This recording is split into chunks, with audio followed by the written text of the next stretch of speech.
Hi. All right. We'll see. I'm always backlit at this time of day. I'm going to see if I can get, because I know the lighting is going to change really fast because it's 6 o'clock now. All right.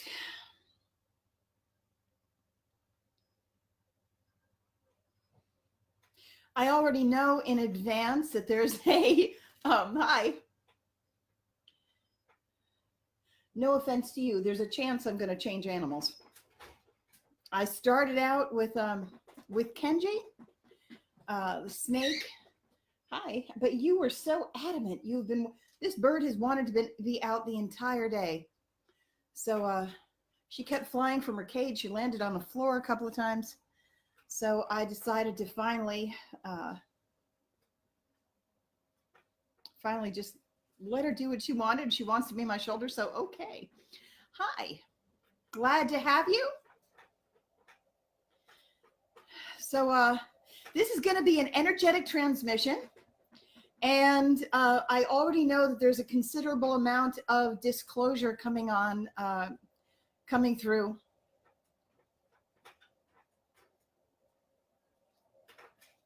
I've been told that hang on, we're just going to get situated. Once it's running, it's really going to run.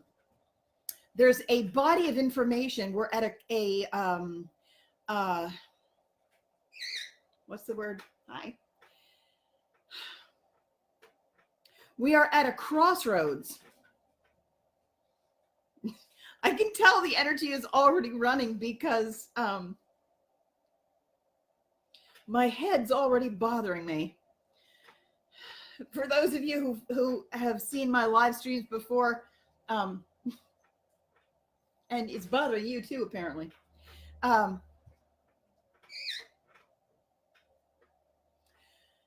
Oh, let's see if I can get the lighting. The lighting is, I'm just going to get myself situated for a minute. As people come in and I connect to your energy, the energy shifts very rapidly. And something tells me I may wind up putting her down. I can't tell, but I can tell that the energy is already running and already connecting from connecting all of us. If you're listening to this, even if you don't feel as though anything is necessarily happening, you are getting an energetic transmission. You're being connected to an energy stream that is going to do a number of things simultaneously. It's going to deliver certain frequencies that you need, according to the individual and according to the network that we already have established. Please don't pick at my head. Every single time I do these transmissions, we gain more and more momentum. I'm going to wind up taking this off. Yes, I am. Or putting you down. You can't just pick at my head wrap. Neither can any of you. I might take it off. Hi. So the energy is already running. I don't know if you can feel it or not. That's it. Stop. Okay. She's just going to pick at my hair. There's something weird that happens.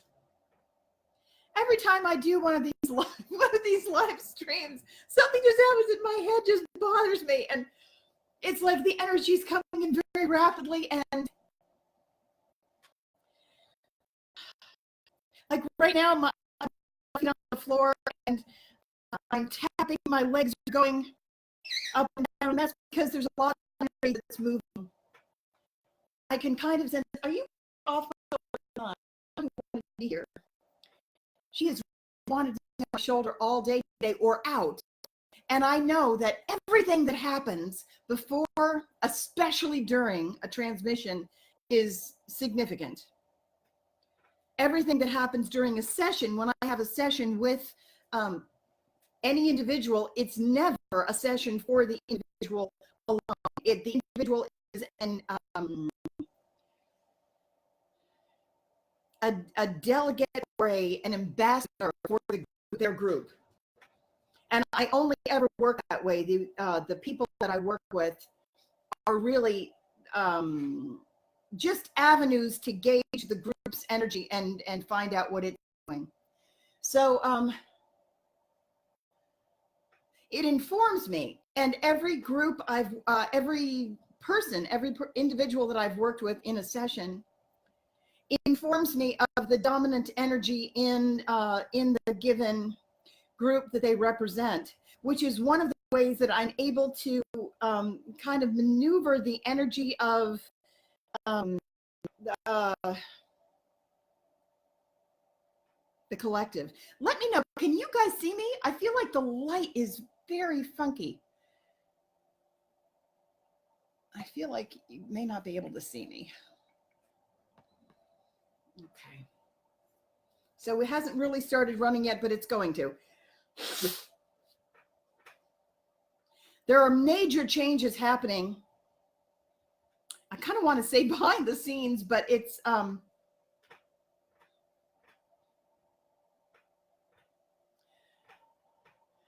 I almost don't even know how to say it. There's I want to say there are things that are happening behind the scenes, and I have a lot to disclose regarding the Cabal. The organization that there used to be until a couple of months ago, there was a council. There was a space council. Hi, Scott. There was a space council that I was on. Josh Cram was on it. It is now time for all secrets to be revealed. We can no longer keep secrets. I was never a huge fan of keeping them anyway. But it's very good because as we go up in dimension, the time time and location, the strata where we were able to keep secrets and keep things hidden from one another is coming to a close. Each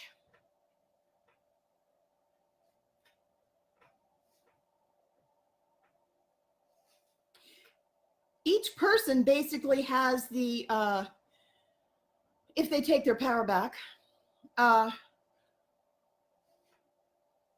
of them actually, regardless, in order to get up to the fifth dimension, there are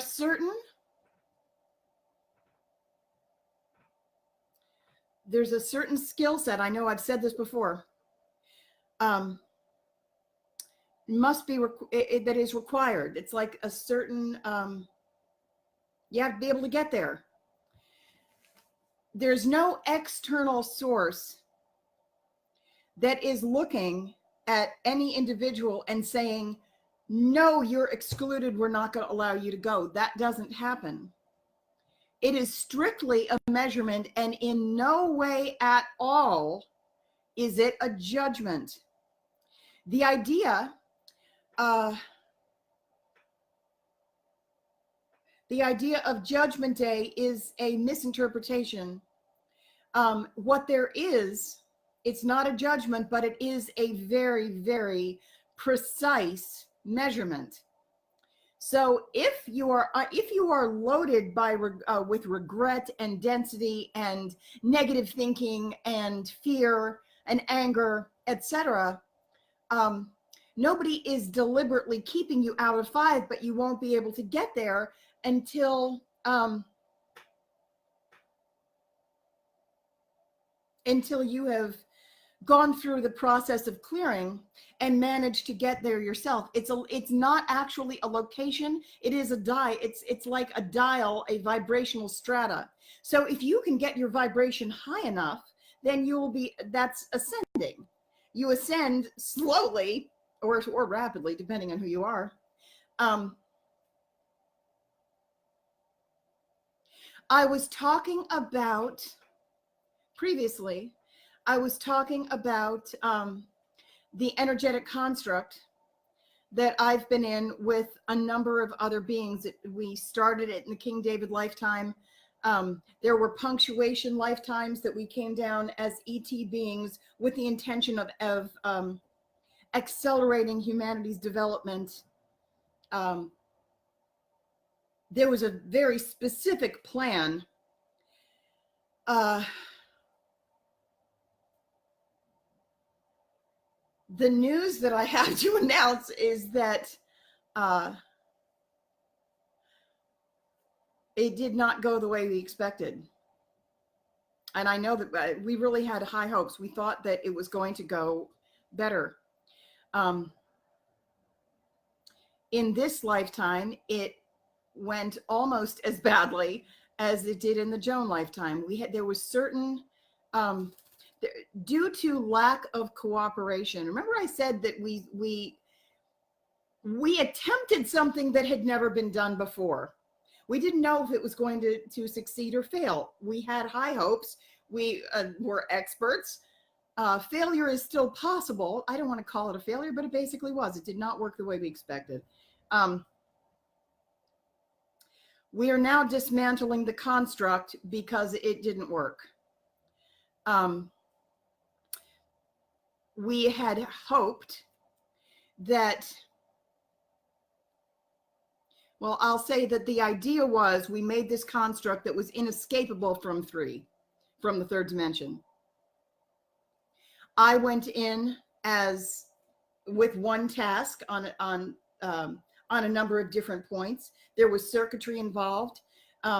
Josh Cram was there as well. He's the other one who has sat on the Council of Balance. Carmen Lizardo was in it.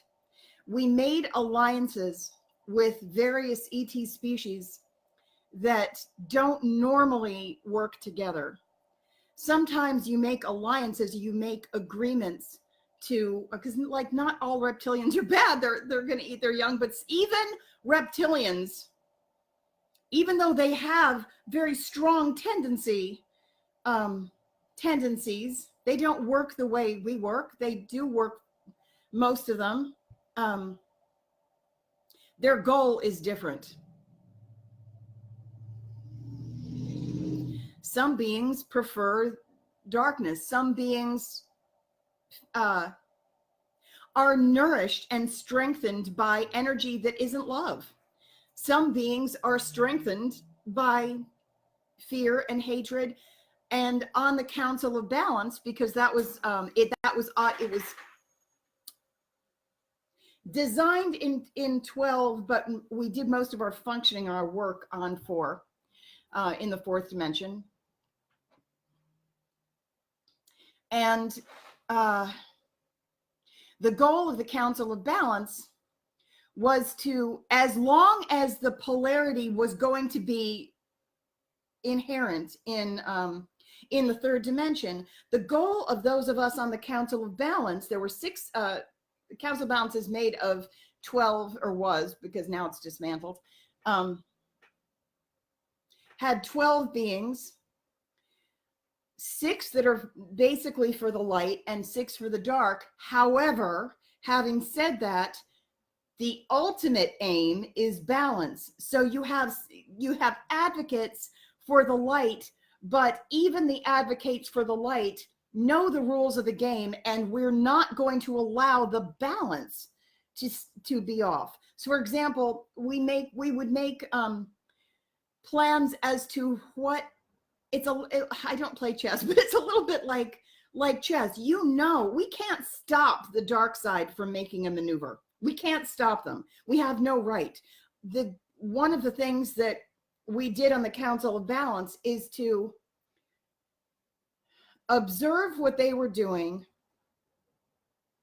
the dark side, and this goes both directions. They did it with us as well. Observe what they were doing and plan our own maneuvering so that the dark and the light are in equal measure, where it's survivable, but you know that on the 3rd dimension there is duality and it's appropriate for the 3rd dimension. So it's not like as a member of the Council of Balance, I can't say we're going to win and conquer the dark. That's not appropriate for that level. You can have there are places where it's all light, and you have the ability to keep darkness at bay, but you do not have the right to tell something that it may not exist. We don't like it when they do that to us, so we can't do that to them. So that was on the Council of Balance, which did most of its functioning on through fourth dimension. And what you have in the fourth dimension is a lot of,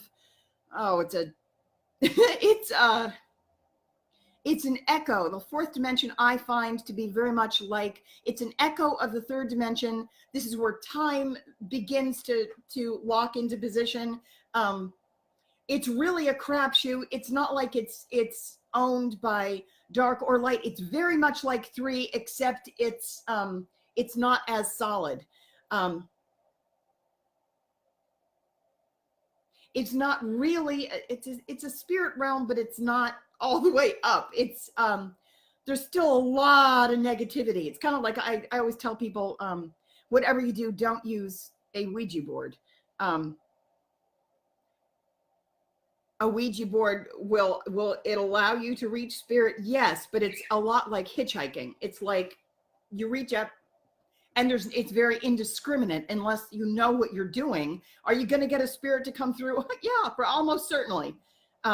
Is there any guarantee whatsoever that it's going to be someone benevolent? No. Is it possible? This is really off topic, but what usually happens when people get a Ouija board or you get, and they're marketing this to children too. That bothers me because children are very sensitive. But if you go in with an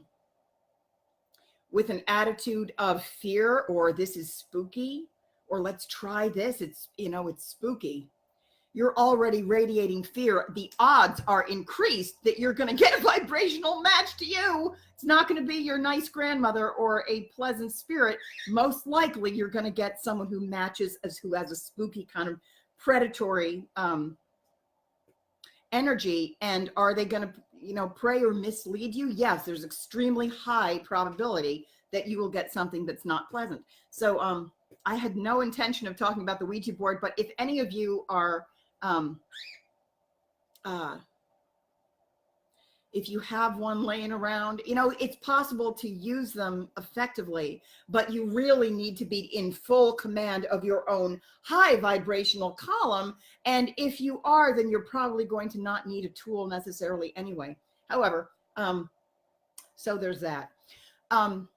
There's a lot of, so as of today, really as a couple of days ago, I've been pressed.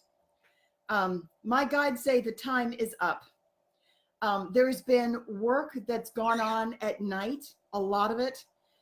I'm going to get back to the Council of Balance in a minute, because this is the time of full disclosure. We've waited for it, and now it's going to be certain forces that were preventing me from speaking. Please don't eat my necklace. I will take you off my neck. Okay, let me preface this. There was a construct. Ow, cut it out. I know. Nope, I'm going to take you off my neck. Go over there. Nope. Okay, off my back altogether. I know. There you go. You can sit in the chair. There we go. That means something too. I know. Now you're all the way over there. You can sit over the chair, but stop chewing on me. There we go.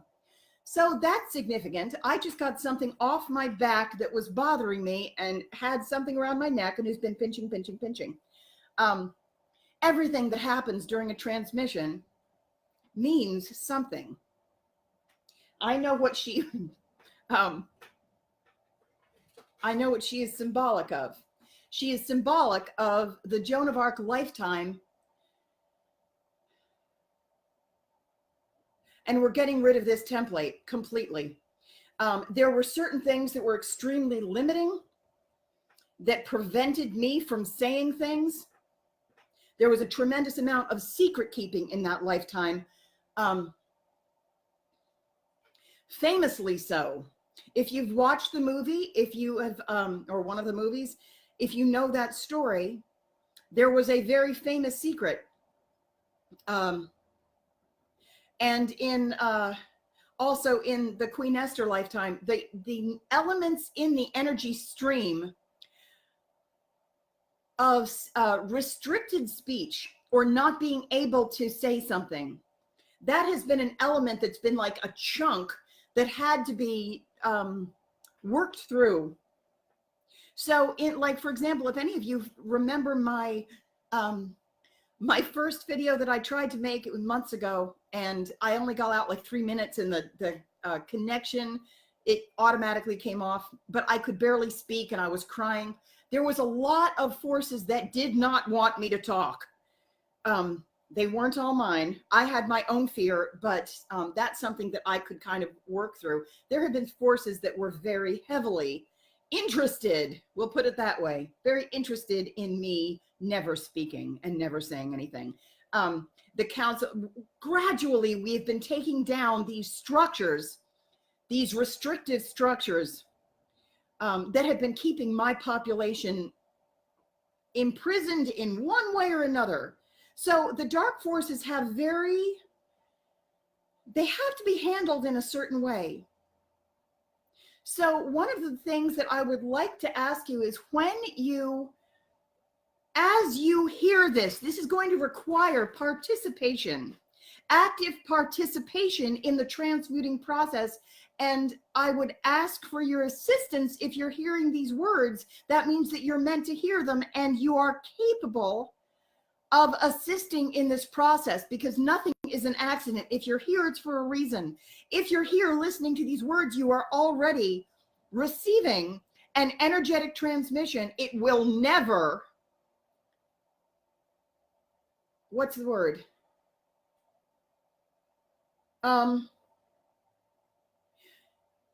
Nothing that you get, no energy that you get from me is going to trespass, that's the word, against your free will. I have set the intention that I will offer, but the energy that's coming through me will never trespass against your free will. So if something is making you uncomfortable, you don't have to worry that, there's no hypnotism going on. There is nothing that's intentionally willful. And the only thing you have to do if something makes you uncomfortable, if it's not a vibrational match for you, it just simply won't be absorbed. The only thing that you're going to pick up from me is something that you are in agreement with.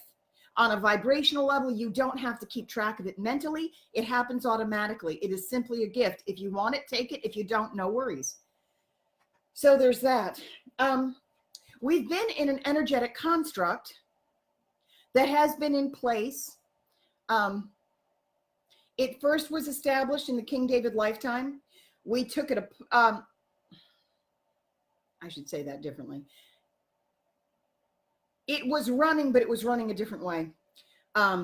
We tailored it further during the Queen Esther lifetime. And there were some different beings in it.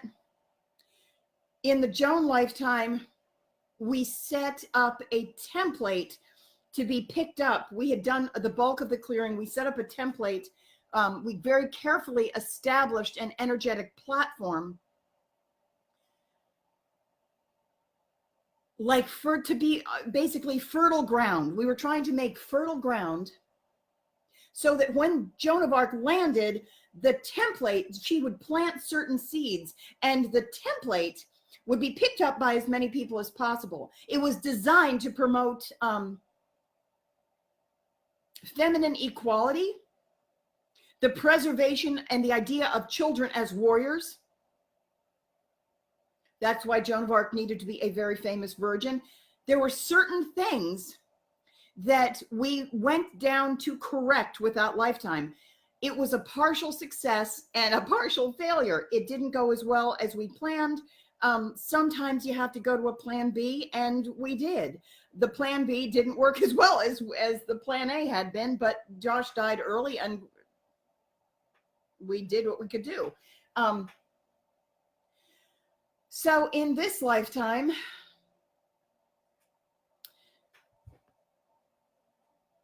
oh, also I should say that the Council of Balance, which is a council of 12 beings, that was put in place to supervise basically the workings of the energetic construct. We knew that we were designing an energetic construct, and in order to oversee it, because this is happening, this is a multi-dimensional process, and it has ramifications for a number of different dimensions, and we've never tried getting an entire planet to ascend before taking its entire body with it. So the problems are, the issues, the technical problems, the mechanics, the interdimensional mechanics of it are tricky, really tricky.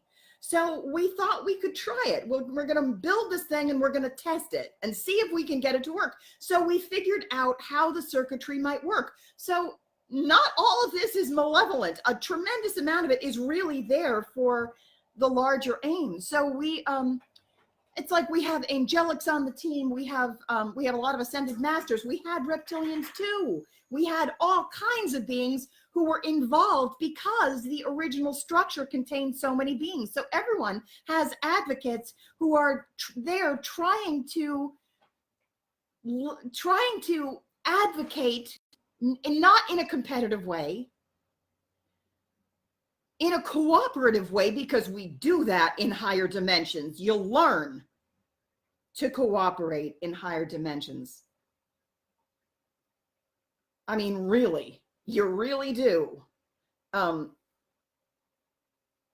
Once you really recognize that there's truly only one being with a lot of different parts, with a lot of different species, with a lot of different races, they all require nourishment. So it's just a matter of figuring out how the hell to do it. And some of it can get really, really tricky. So we went into this structure with advocates from a lot of different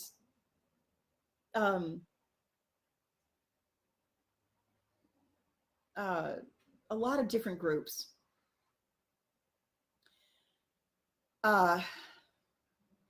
And we, without getting too specific in the mechanics, because I think it's complicated and I'm not sure you really need to know it. But it is pretty ingenious. At some point I can go off and do a whole explanation of circuitry, and like there's math involved, and there are different ratios and different percentages. And when you look at the way this thing was supposed to balance, I'm really kind of crushed that it didn't work. And it didn't work. I kind of feel like how they must have felt when the Challenger exploded, or something. Like, you worked so long. How is it possible that it didn't work? And it should have worked. I'm just so crushed that it didn't work. And it didn't work because of density. It didn't work because of lack of cooperation. And that's the only reason. Like, for real, the circuitry didn't fail. There were certain people that refused to cooperate, who got into density, who believed they believed the illusion. Dark forces and light forces interact in a certain way. And okay, before I get to the Council of Balance, I want to do this first, because I'm going to read you. There aren't not a lot of it. In previous live streams, I read you the anagrams of my name. I read you the anagrams of the Ascension Arc.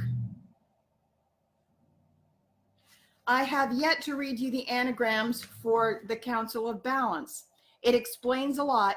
You absolutely cannot make this stuff up. So this is a substantial amount of disclosure. When you go into the energetic construct, I said this before, there's going to be a certain amount of repetition. It's very much like you're partaking of the soup. It's like you're a filter, and like imagine a round table where there are, delegates from every group.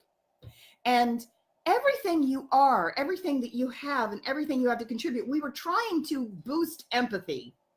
One of the things we were trying to do is get everybody's viewpoint to be really understood by all of the groups. So we went down as into the construct, knowing that we couldn't get out in 3. We kind of all bit the bullet and said, okay, it's all of us or none of us. We are going to try to lift the entire thing. So each group elected basically a leader to go in and carry, kind of be a tugboat for the rest of their group, because Earth was in a nosedive doesn't begin to cover it. They're trapped in a belief system. Granted, there's been a whole bunch of stuff to keep them there, but the spiritual development, which is the only point, is like not happening. It's like being called in to address like a group of children who are in kindergarten for the 17th year. Like, what is the problem? And so every single child gets a personal aid, and you're going to take a great student and you're going to basically link them to one of the trapped children, and you're going to give them a mentor every step of the way for the whole year to see if you can get them into the next grade. It's like that. So I'm kind of bummed. My group has done well, but we're starving. We did our job. We didn't forget. We worked and worked and worked and worked and worked. We basically made a tremendous number of sacrifices. People in my group are living in their cars. They've lost their homes. They've basically lost. We've done a tremendous amount of the purging for the collective. Then there are other groups who didn't wake up at all. And then there were other groups who were actively pulling in the opposite direction. I never have to blow my nose unless I'm doing one of these sessions. The energy comes in and suddenly I have a snotty nose. So we've had this energetic construct. It did contain reptilians, and I had a session this morning with somebody, and because I had a session with a woman who this exact issue was brought up, which is why I know that it needs to be addressed in the collective. I wouldn't have had a session with her if this wasn't something, and because her issue was something that I'm also experiencing an echo of, and I heard it someplace over there. And so that tells me that this theme is the thing that we need to address now. So if you're listening to this, thank you for your participation. The energetic construct, I know I said a couple of months ago that it's being dismantled, and it is. It hasn't been chopped yet. And the reason it hasn't been severed, it's kind of like when you know that somebody through ignorance is doing something that's really counterproductive, you try to be as responsible a steward as possible. Like when this seems like an aside, but I think you will understand. When I was 5, we were living in Los Angeles, and I was taking a tub in the middle of the day one day, and for some reason we ran out of hot water, and my mother went down to boil water in a kettle so she could warm up my tub. And I was freezing. While we were waiting for the water to boil, I was sitting in the tub, shivering and shivering. And because I was uncomfortable, I was getting kind of cranky and angry, and I didn't know what was taking her so long, and I was just mad. And when she came back up with a kettle of boiling water, I was really happy to see it. And I said, just pour some on my back. I'm really cold. And of course she didn't do it. Sometimes the things we want, and we're very agitated, you know, we demand certain things. We want things a certain way because we're immature and we don't really know, we don't really understand what would happen if we got our way. Such is the case with certain people in the energetic construct who came down as on behalf of certain slower groups. They came down with a specialty skill set that they had all the things they needed. I remember being very, very mad at my mother when she didn't pour the water on my back. I thought, from my perspective, that she didn't understand that I was freezing. I thought she was wrong, and I remember getting really mad at her.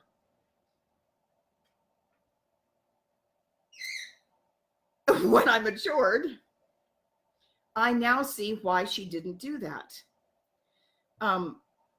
It's very much the same way.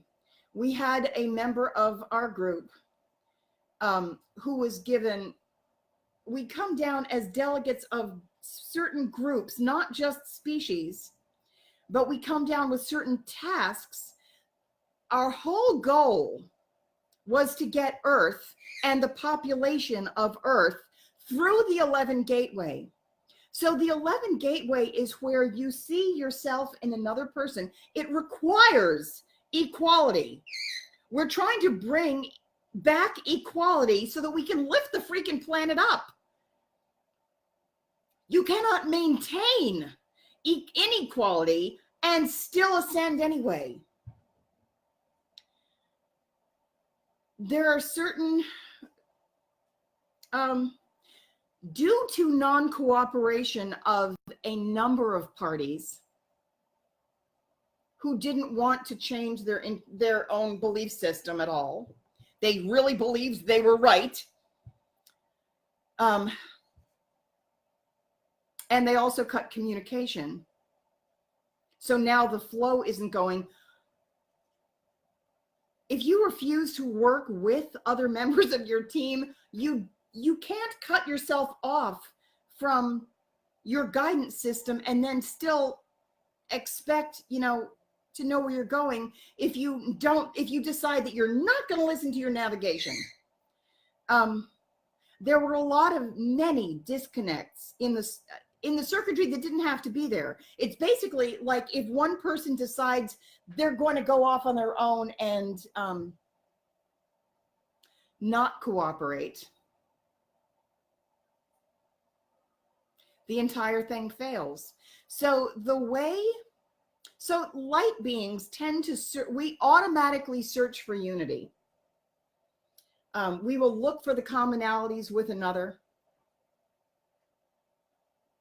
I've also said that far and away, the dark side's best defense, it's true. I hate to say it, but I really do think it's true. The dark side's best defense very often is the light side's better nature. The light side, one time there was I read a meme one time. It said something like, is it possible for compassion to be a weakness? And this came up again in the session this morning, where it's not that it's a weakness, but it can absolutely be exploited by dark beings. We tend to automatically seek union and preserve life. We will try to preserve life.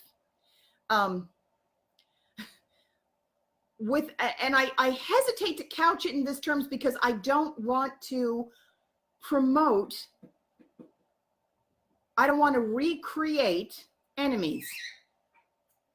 If you are thinking, so there's always a risk, there's a probability that you can create opposition by blaming somebody else for your problems.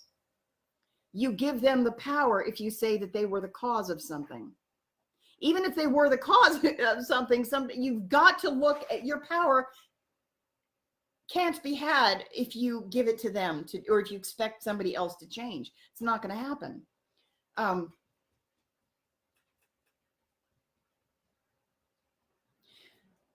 The dark side exploits us a lot. They will exploit our desire for unity. A lot of light workers will tell you that in relationships, they tend to really hold on to someone longer than is necessary. They tend to avoid walking away. You know, I said to somebody this morning, usually what happens with me, has happened in the past, is that I know I always give somebody the benefit of the doubt, or had. And if somebody comes back and says, I'm sorry, I'm really sorry. I screwed up. I admit it. I'm really sorry. Can you give me another chance? My answer has always been yes, because that's just my basic nature. It has now gone on too long. It has nothing to do with me. It's basically being, it's out of my hands now. There were certain members of the construct who simply refused to cooperate, and they placed their populations in grave risk, and basically they're being removed. That didn't need to happen. There's nothing I can do to prevent it. I had really hoped that that's the thing. Everybody came down with a piece of the puzzle, and we came down in a construct that functioned like a prison that is impossible to get out of until you are at 5. It has to be dismantled by somebody, by basically someone who's already there. You can't even see all of the circuitry below that. And we were not able to make it. So I know I said I was going to talk about miscarriage. That may be a different, it might still come into this feed. I want to talk about, do a little bit of disclosure, because things are going to come out now that the energetic construct is no longer preventing me from speaking. I had certain obligations before, because in the third dimension, obligations and duty and obligations exist, but it only exists in 3. So I was only bound to it as long as that construct was still in existence. The people who really wanted, they were holding on to duty and obligation and inflicting it on other people. They're the ones that are not getting out. There was a lot of dereliction of duty, and people who refused to share, who basically, largely because of the influence of the people that they were carrying, the beings that they were carrying. For example, if you go down as an angelic, this is something that happened. If you go down as an angelic, and your goal, or your goal is to help the people who are trapped, who are very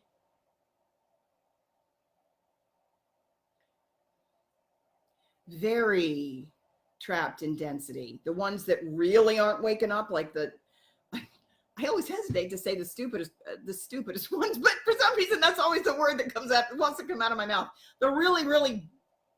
The ones that are just so dense, like nothing is getting in. We had an angelic who came down to help those people, and I'm very sorry to say that even though she's got a very generous heart in general, she was overcome by the sheer amount of density. she took it on, and it started to basically do what density does, which it gets more and more compressed.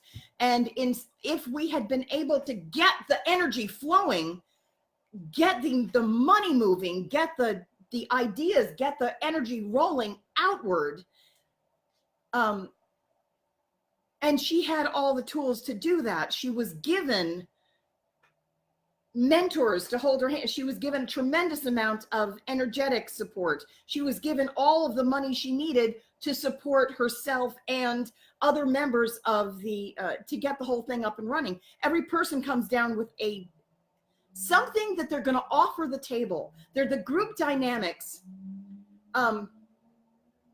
are such that you do not just arrive to take something. You arrive with a gift and also something that you need from others. That's so that the flow can be perpetuated and maintained. So the first person who went in this lifetime to kind of revitalize it's the wrong word, reestablish, reinitiate the energetic construct was me. So I kind of woke up first and immediately lost all my worldly possessions, my marriage, my children, everything, my career, all of the, the artwork that I've ever done. I've got two degrees. The vast majority of my possessions were lost. No evidence of my career. No alliances, the family members, friends, everything dropped out. That's because my vibrational level, I suddenly shot out of everybody's bandwidth and everyone else fell apart. So that left me with a massive deficit of energy, which began the flow. It's kind of like if nature abhors a vacuum. So it started the flow. If the kind of like priming the pump. So if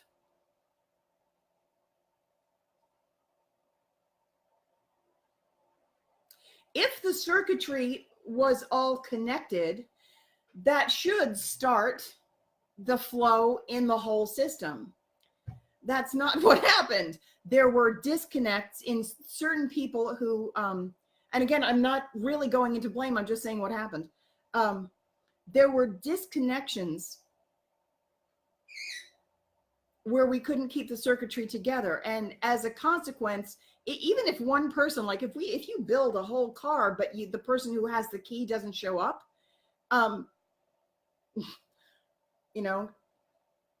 it's not going to run, buddy. There was a point early on where we had everything. There were two people who were supposed, basically also on the same point. They were on the same point of the construct, in the third dimensional, hooked into money, and particularly, they were attached to the same population, which is kind of the ruling class. In the Joan of Arc lifetime, we would have said that they were like the landed gentry, like the ones who have inherited land. They've inherited a population of people to take care of. They have inherited money. They have usually something that is coming to them through their bloodlines, but it's designed, when used appropriately, it's designed to feed your people. It is not designed for you to keep. If you have a privilege, your duty and obligation in the third dimension, where duty and obligation is to pass it forward. These people in the construct were also attached to the what's the word? Kind of I want to say the politicians or the people in power who kind of govern. I still want to say landed gentry, but it's basically like the people who are well off, who are in positions of power where they are positioned to make a difference for people who are disadvantaged. These are people who have usually not worked, they haven't struggled, we'll put it that way. And I'm really not judging. I sound judgmental. I'm really not judging. But there are, when you're in, and when you pick up a population of people energetically, remember I was saying we pick up all of these people, and then by virtue of vibrational drift, they go into a jurisdiction. So according to so each person is made of, boy, I'm explaining this badly, and I think I want to make that a different conversation, because I definitely have to talk about templates, and I know they told me to use Spot It to explain templates, which makes sense. But I still haven't I haven't finished the, what is that? I'm going non-linear, sorry. They're doing stuff energetically right now. They're unhooking and also rebraiding. So a lot of people are being redistributed now, because there are some people, individuals in the jurisdictions of the people who aren't coming. There are certain people in the, like Cabal members, reptilians, etc., who were in the energetic construct, who are being taken out. They can't come. It didn't work. They basically acted against their party. Reptilians, not to I would like you to hear this with ears of compassion.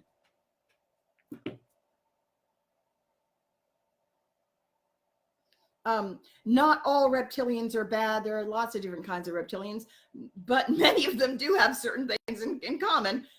They will eat their young. There is absolutely no allegiance to or loyalty. Doesn't matter if if you're not useful anymore, holy crow, you're out.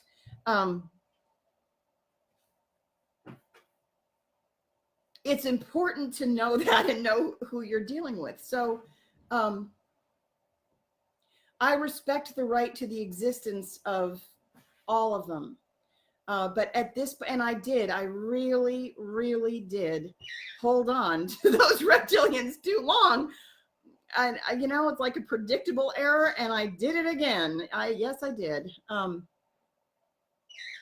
I held on to it too long because I can see where they're going. And I know that they're going to hit the ground really hard. Like, they're not going to like it. And it's not my job to make sure that they're happy. But I hesitate to see something go down out of ignorance. And a lot of their people were merely ignorant and only a vibrational match to them because they were taken in or kind of sucked in, and some of them were coerced. So what's happening now? A couple of months ago, there was an executive decision to dismantle the construct. It has outlived its purpose. It didn't work nearly as well as we had expected or hoped that it would. So in the last 2 months or so, what's been happening largely at night is we're dismantling. It's not even me. It's happening without, it's happening automatically. It's happening during these calls, actually. The energetic strands are being given back. If people have taken back their power and you want to take back all your power, then by all means. And just go alone, you can do that. But most of us are preferring to go in a group. It's more expedient. It helps. We can all help each other. It's I don't know. I like it better. There is group functioning up there too. So it kind of gets us all prepared for that. There's a transmutation assistance. So there's like a stabilizing effect Because if everybody can transmute, what that means is if somebody in the group gets triggered and everyone is actually connected and interested in love and stability and sharing, automatically sharing with no competition, automatic concern for the other party, then there's a transmuting ability that is shared. So for example, if everybody is basically clear of all their stuff and one person gets upset one day, it's felt by other people, but it's rebalanced automatically. So you don't have devastating events unless the trigger is really huge and winds up catching on, but that's a lot less likely. Is it possible? Yes, but you would need a really dark influence in order for that to happen. So that's why we're very careful about who's going through the 11 gateway. There is no external force that's going to say, no, you can't come. That doesn't happen. Nonetheless, the measurement is really strict and it's exact. You have to be clear and able to be loving and see yourself in the other party, the perceived other, because there really isn't another. It's all you. You need to be able to see someone that is in opposition to you and love them anyway. It doesn't mean you have to like them at all. You have every right to you can be as opinionated as you want. You don't have the right to kill them or harm them or prevent them from getting anything that they require for their own well-being. You don't have the right to do that. You have to be a wise steward for many different kinds of beings that are nothing like you. So it's a skill set that's essential. So in the energetic construct, we went in with beings from the Cabal and reptilians, and on the Council of Balance, we were aware of what the Cabal was doing. And so that same energy, since it's like soup, that same energy is going to flow through all the parties. We were hoping that being the case, we were hoping that would increase empathy, increase the understanding of the perspective of the other being who was not like you. That was the goal. It worked partially, but because the system broke down because certain members refused to cooperate. They went into separation because they prefer separation. They were overcome with fear. They refused to get over any of the fear. They were given the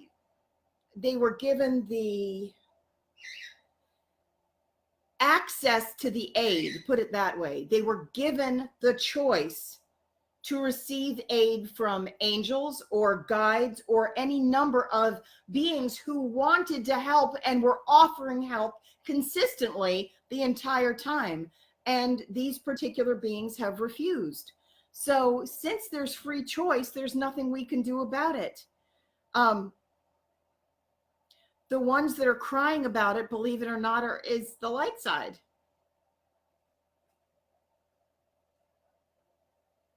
So there is a separation occurring.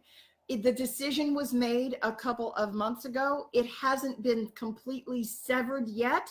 The reason it hasn't been severed is because it's a complicated thing to undo. It was a complicated thing to put in there. They usually at nighttime, the golden strands, I remember I said they were like very long strands of light, but it looks like blonde hair, very long. Each being comes down and they're filled with this. Basically your energetic DNA, their energetic strands, they're being redivided because the beings that are taken out of the construct are not going to take their people with them unless their people decide to go for real, like really decide that. They have that option and they're free to leave. And a lot of them are leaving. But that means that, you know, the people that were in my jurisdiction have really suffered a lot. We've lost a tremendous number of, we've gone through a tremendous amount of hardship. Most of us, the vast majority of us, have lost family members, a lot of them, friends, associates. We've lost our homes. A lot of the people in my jurisdiction are living in their car. We are the ones who did the vast majority of the work, made the vast majority of the sacrifices, and there was an expectation of return, and it also could have worked. So let me read you the, this is not long. Let me read you the anagrams for the Council of Balance, because I'm in the position where I am the one who has, because of my own karma, I'm supposed to deliver the rest of this message so that I can retire the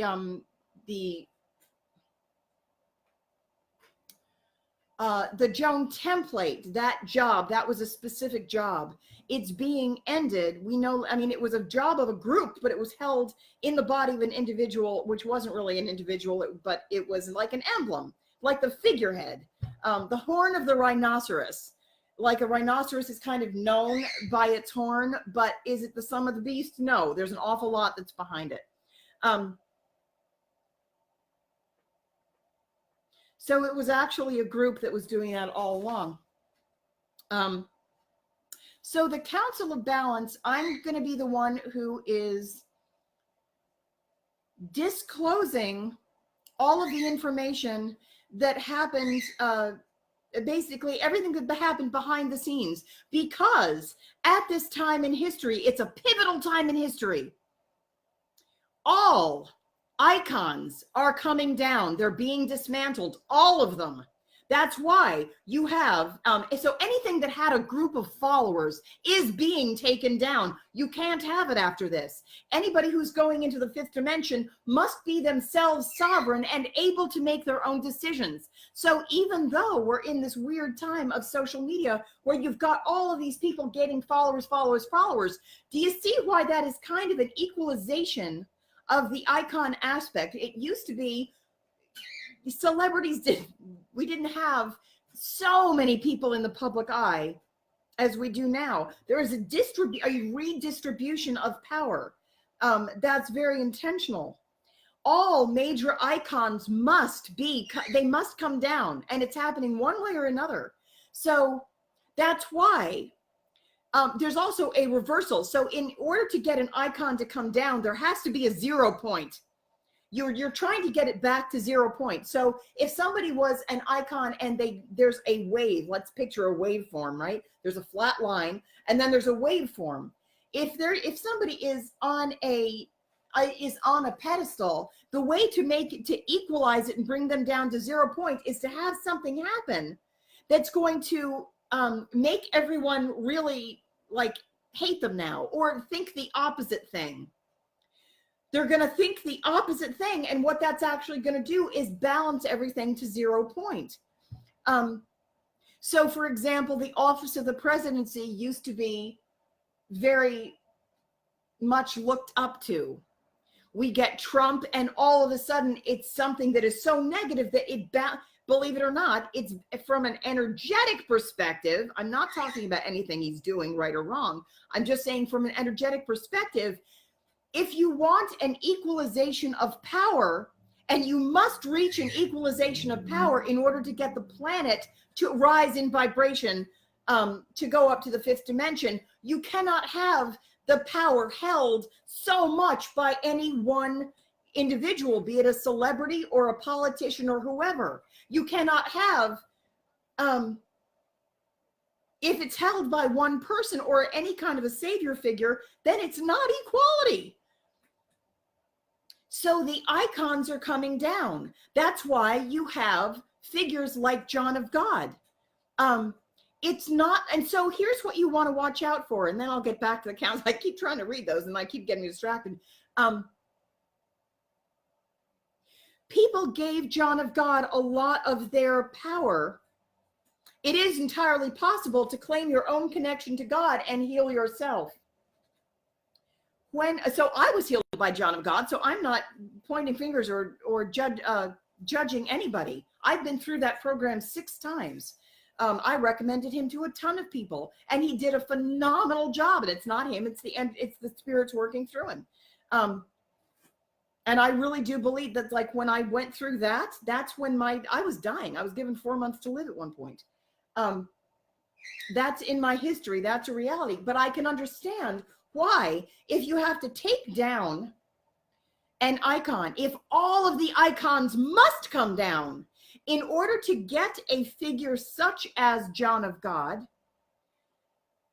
in order to get his reputation down off that pedestal where people will stop flocking to him to solve the problem, it's going to require a counteracting force that forces look at what it's doing. It's demanding that, it's basically slapping all of his followers in the face and going, "Oh, what do you think of that? Are you still going to believe him now? Are you ready to take your power back yet?"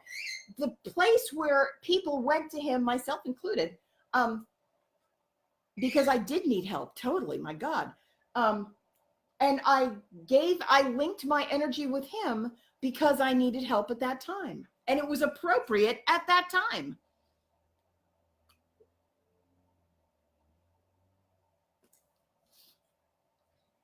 But in order to get people to take their power back, sever those cords. If you don't know anything about energetic circuitry, you don't even know to do that. You don't even know that you gave your power away. You thought you just went to a healer. So, and you did. Because we're not taught anything about energetic circuitry or that it's actually real. We're told to ignore energetics. We're told to focus on something that's only what you can see is real. If you focus on only what you can see, you're not going to be able to take your power. And it's really not about power, but you're going to lose a lot of your connection to the experience of being connected to God. Do you actually lose your connection? Of course not. But when you're taught to ignore all of your intuition, when you're taught to tone down your extrasensory perception that you were born with, we're all born with telepathic connections to source and our parents. We're born with that. School will teach you to trust an external source instead of going within and trusting your own connection to God. But there are good and bad aspects in everything. There are dark and light aspects to everything. Learning to navigate is where you become the creator and the forger of your own path.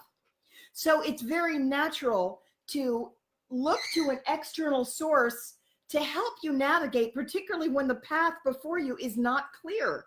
And when you're on these, like, there's some terrain where it becomes very, very unclear.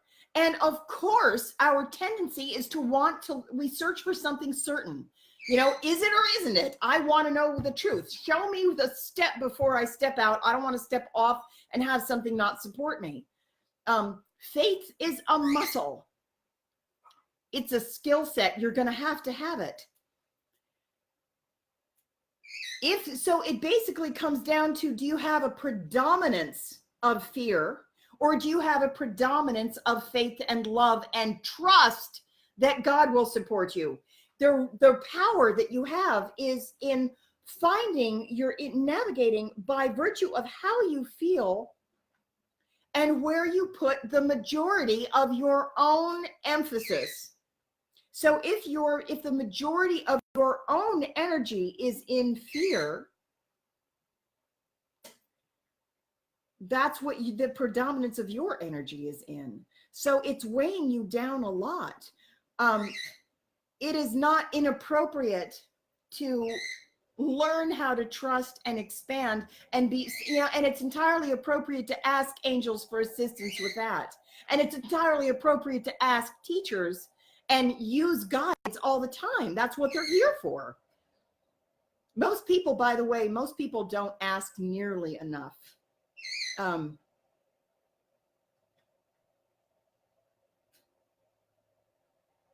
I always feel, I feel a lot of compassion, but I always feel sad for people who don't know how to connect to their guides, or they think that,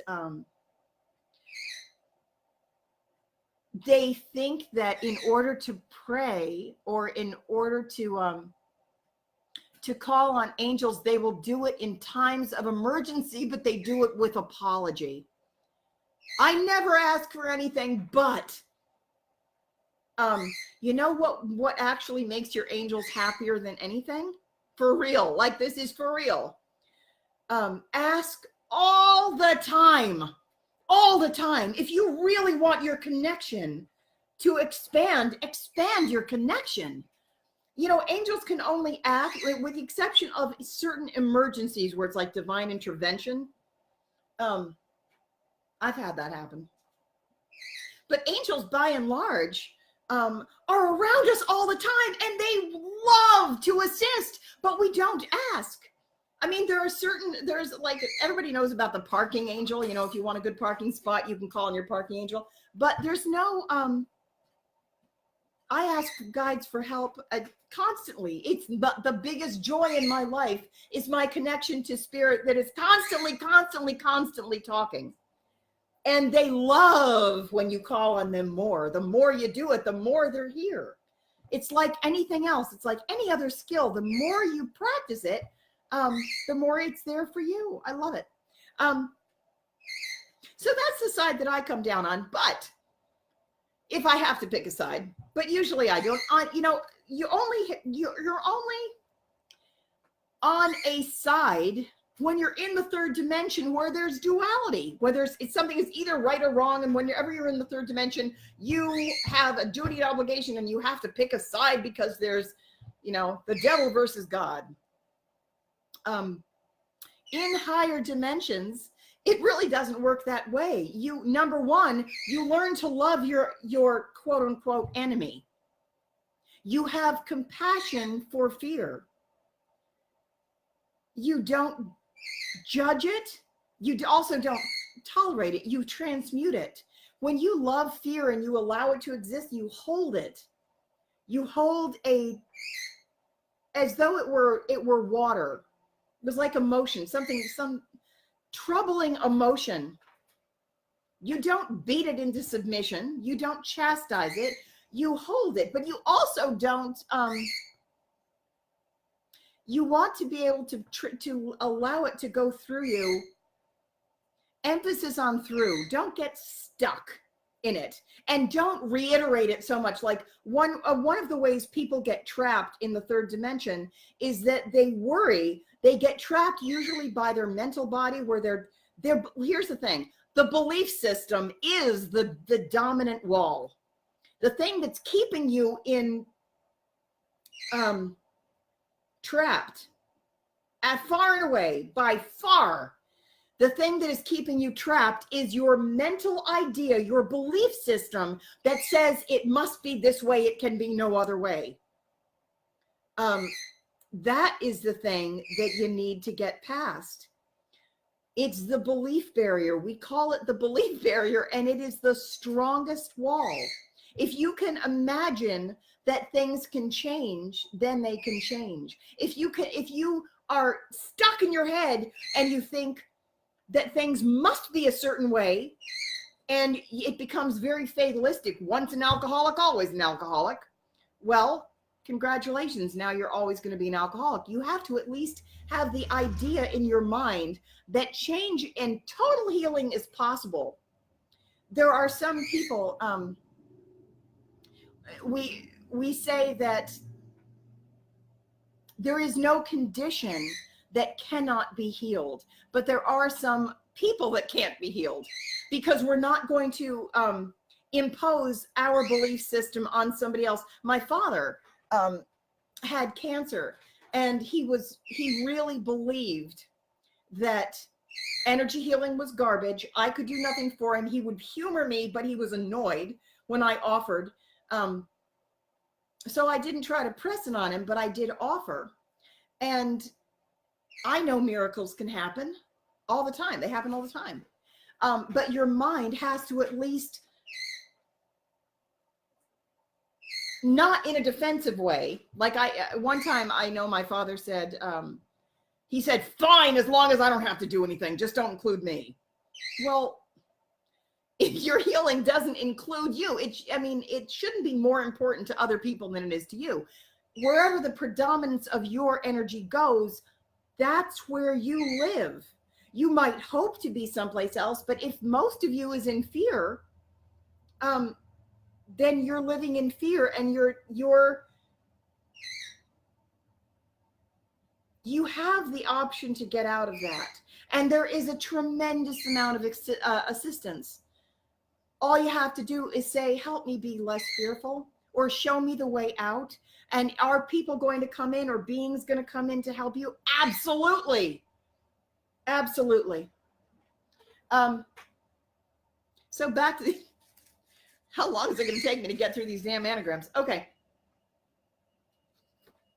So I've been on the Council of Balance, and I am the voice for the mouthpiece. So I'm the disclosure about the Council of Balance and about the behind the scenes information that happened behind the scenes in the Joan of Arc lifetime. This entire body of information, all sides, basically the other people aren't going to speak. It's going to come through me. It's going to come through me because energy takes the path of least resistance always. There is more resistance through the other beings. And because this was my job previously, and my voice was not here heard, I'm also carrying the population. I've been linked to the population whose voices were not heard. So from an energetic perspective, in order to rebalance this and bring it back to 0 point, the one who has to speak on behalf of all my people is me. That's why all of this information is going to come through me and not one of the other people on the panel, even though that would be my own personal preference. So anagrams, for those of you who have not heard before, an anagram is what happens. An anagram cannot lie. Light can be manipulated toward deception. Vibration cannot. Vibration is truth. That's why when in higher dimensions, before you see something, the experience, the vibration precedes the form. Form can sometimes be manipulated. You can have a veneer that appears to be something, but is actually something else. When sounds come together, it's a collection of frequency. So no matter how you rearrange those letters, those sounds, it's you're very often, if you want to see the truth, the underlying energy within something, if you want to see get a sense, I'm not explaining this well. If you want to get a sense of what's also happening behind the scenes, what's within it, you look for there's a website called Internet Anagram Server, and that itself is an anagram for I rearrangement servant. That's what it does. If you rearrange all the letters, it's going to say something else. And so you can go and you can type in your name, you can type in the letters of the name of an organization, and a lot of the time it's just basically gibberish, but you can get kind of a sense as to whether most of the words are positive or negative. I know one person who told me that his heritage was all that he is of mermaid lineage. His spiritual lineage is mermaids, and he went to but he always felt an affinity for sea life. It was really strong with him, and you would never know that from his name, but he went and he typed in, all his anagrams were aquatic. They were all just these various aquatic terms. So the on what I'm calling the Council of Balance, right? It's in the 12th dimension, is something that actually looks very much like a temple, believe it or not. It really does look like a temple. It's a very, very large space, and there are six chairs on one side, 6 chairs on another side, and there's and nobody moves either. It's like we go in to it looks like a sculpture. Each person is, each being is represented by a sculpture, and you go in there and nobody's moving and everybody communicates telepathically. But it's kind of like a round table, but there's also like it's a little bit like, the closest thing I could say, it's a little bit like an interdimensional vibrational chessboard, but you can see, for some reason, you can just understand things. Everything is transmitted in totality. There's a tremendous amount of interdimensional communication that goes on, and you can follow everything, and it's wonderful. I love it. But at no point, so this is interesting, I think you'll like this. At no point did we ever sit down and say, what are we going to call ourselves? Like, we have this idea, we've been conditioned to believe, because of where it's Earth, and everybody has a name. We have this idea that everything in the galaxy must have a name, and how many years ago was that? And it really depends, because when we think of years, we're talking about Earth years, and we're also thinking that there's a timeline, and there's really time really doesn't exist that way. We have the experience of being in an individual life or being on a timeline when we're set down into a given body. But all lifetimes are actually happening simultaneously. It's all concurrent. It's kind of like if you had a lateral apartment building, and you took off the roof, and you could see all of these different apartments that represented various lifetimes of an individual. And they're all happening simultaneously. And you're going to be able to experience all of them if you're above the apartment building. But when you go down, as soon as you land into one, that's the only reality that you know. When you leave it, you can suddenly see all of them. And if you go up another level, it's like it continues. It's really pretty cool. So, but in higher dimensions, we don't all have names the way you think that we have, that we have names down here. So, for example, on what I am calling the Council of Balance, some people, I can understand it's difficult to figure out how it works. So the group energy is very much increased in higher dimensions, but you don't necessarily lose your individual perspective either. Ideally, what you're supposed to do is you gain individual identity when you're in the third dimension, but then when you go up, you are an expanded version of yourself, and you link with other family members or people of like vibration. And that just keeps expanding and expanding. And it's very much like starting at the base of the tip of a triangle, an equilateral triangle. And every time as you move up, your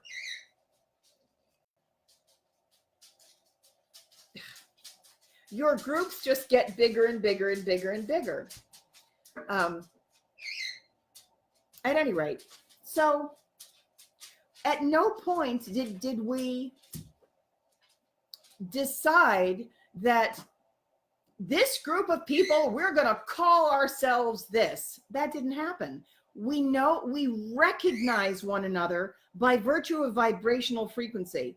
So for example, I probably shouldn't say this, but I forget almost immediately the names of the people that I have individual sessions with. I forget them. Like, even if I'm talking to them, I have no idea what their name is.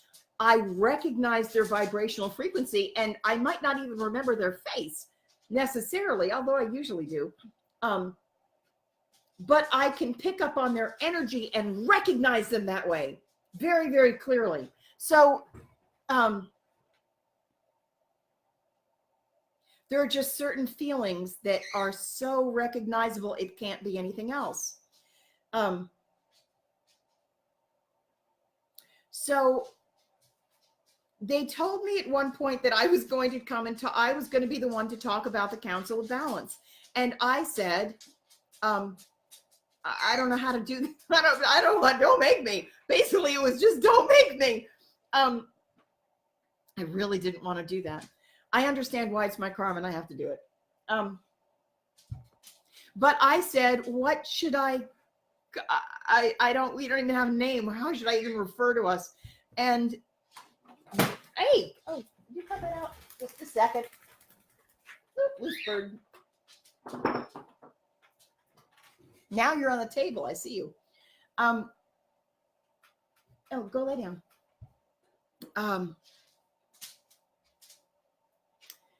Every being in the on the Council of Balance would probably have a different word for it, or call it something different.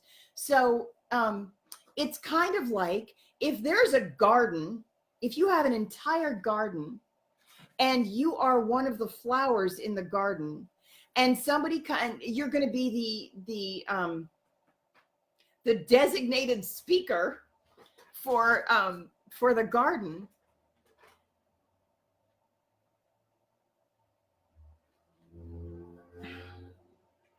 Trying to figure out how to say this. All I can do is try to give you the essence of impart the vibrational essence of it from what I have. So you're going to get the perspective of this particular flower that happens to be a member of that garden. But by no means are you going to really understand the entirety or the depth, the breadth, the entire experience of the whole garden, when the only thing you've got is the perspective of one of the flowers in it. Do you understand? So I said, so this is what I'm calling. Oh, I should also say this. Having nothing to do with the energetic construct per se, there are certain things that I can't disclose because it's not mine. I have the ability. What I'm allowed to do is, even though I might know something that happens in somebody else's jurisdiction, if it doesn't belong to me, I'm not allowed to disclose it. I can disclose things that, because that would be a trespass of somebody else's boundary. And I said that for my own, what's the word? For my own clarity, for my own purity, it's my own, what's the word? Help. That's not the word. For my own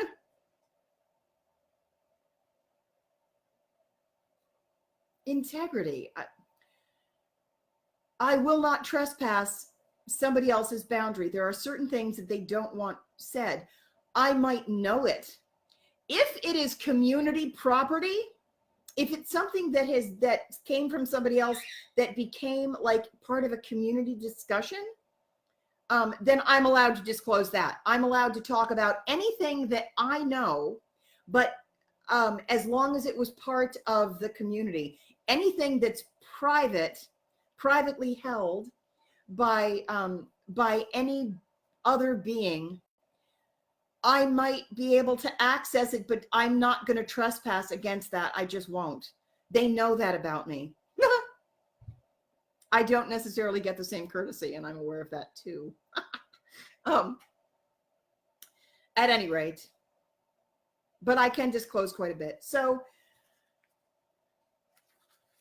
I do carry the energy because I'm part of this circulating soup that contains elements from the Cabal and elements from the reptilians.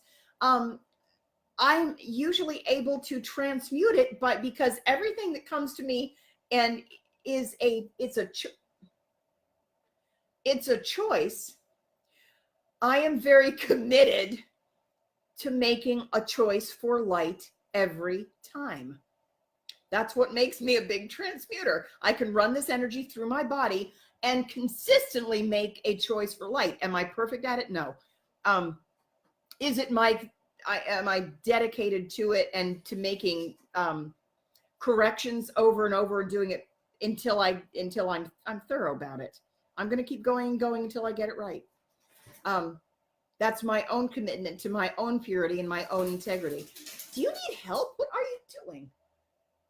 She might need help. If she flaps too much, I'm going to move her. Hi. I hear you. So that's why when I said, what do I call this thing? They said it was my guides that were helping me figure out a way to the closest vibrational match in English, because I speak English, so it's going to come out in English. So they said the Council of Balance. But I'm just saying that if you asked another member, another being who was like, if I ever reconnect with Josh and he speaks, he might call it something different. He's on the Council of Balance too. There are two of us incarnated on Earth, two members of the Council of Balance, because we have to bring it down to physical form. He's on one side and I'm on the other. Delegates of, but we're doing the same job. We're doing the same job from different perspectives, but the goal is to bring it together.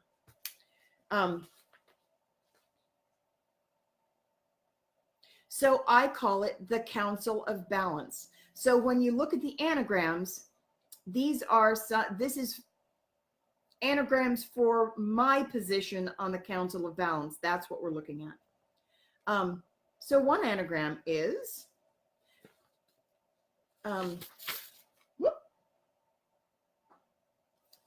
Cabal Flounce Icon. There's some disclosure right there.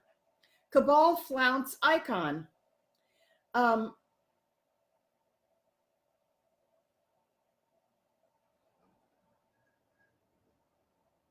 Okay. So I have been an icon and I do flounce. I don't like the Cabal and I like to see them overthrown.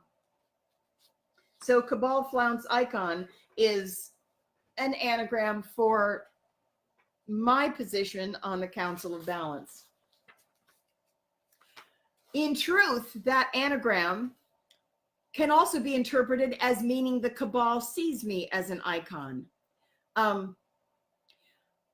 My position as a being in history has been kind of, what's the word? Enmeshed. It's somewhat enmeshed into the history of religion, government, and the military. So governing organizations, my energy is absolutely in there on both sides as well. It's been part of the energy of the control structures as much as it's been in toward freedom. But a lot of these organizations we infiltrated in order to bring them down. We've been working on both sides, knowing that at this time in history it was going to come down. There's been a long-term strategy in place to establish certain rules, enforce them strictly in order to maximize development, then bust those same institutions down as soon as it was time. And that's what's happening now. So the Cabal could also see me as an icon because I've also played anchoring roles as well in some of those control systems. So flounce icon Cabal, because I'm also trying to take them down. That's really the dominant goal. Flounce means to go or move in an angry or impatient manner. So that actually describes me extremely well. Spot on. And I don't mind if I give them a run for their money. I don't like them. I will cooperate with them toward a joint aim as long as it serves my purpose. So another anagram of the Council of Balance is canonical club foe. They could bite me. A canon, I don't mean the cannon that you shoot. I mean, a canon is like a belief system. So a canonical club, it's a club, they have a certain belief system. I don't like it. I am their foe. It's my job to take them down, as far as I think. What my own personal aim is. It's a belief system, a belief structure that's very rooted, very anchored. And I'm a canonical club foe. So that's why I've been on the Council of Balance, because I see what they're doing and I do a counter move. We do a counter move. I'm not the only being of light up there. We watch what they're doing and we can't prevent them from doing it. That's the thing. Like, that would kind of be more fun sometimes. If you're in the third dimension, you just kind of want to swat something, and it would be easier sometimes and also somewhat more enjoyable to go into conquering mode and just stomp them out. But you do not have that right, so we don't do it. But there is it's like they establish a rigid belief system, and we figure out a way to get around it. We figure out counter maneuvers to that. So,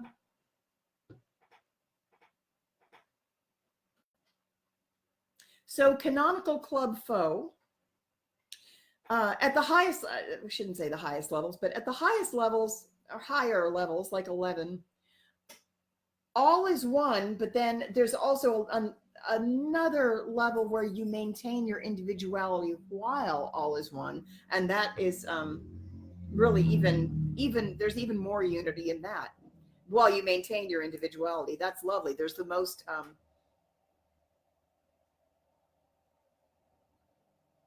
what's that? I want to say that differently. I'm not going to say that right now.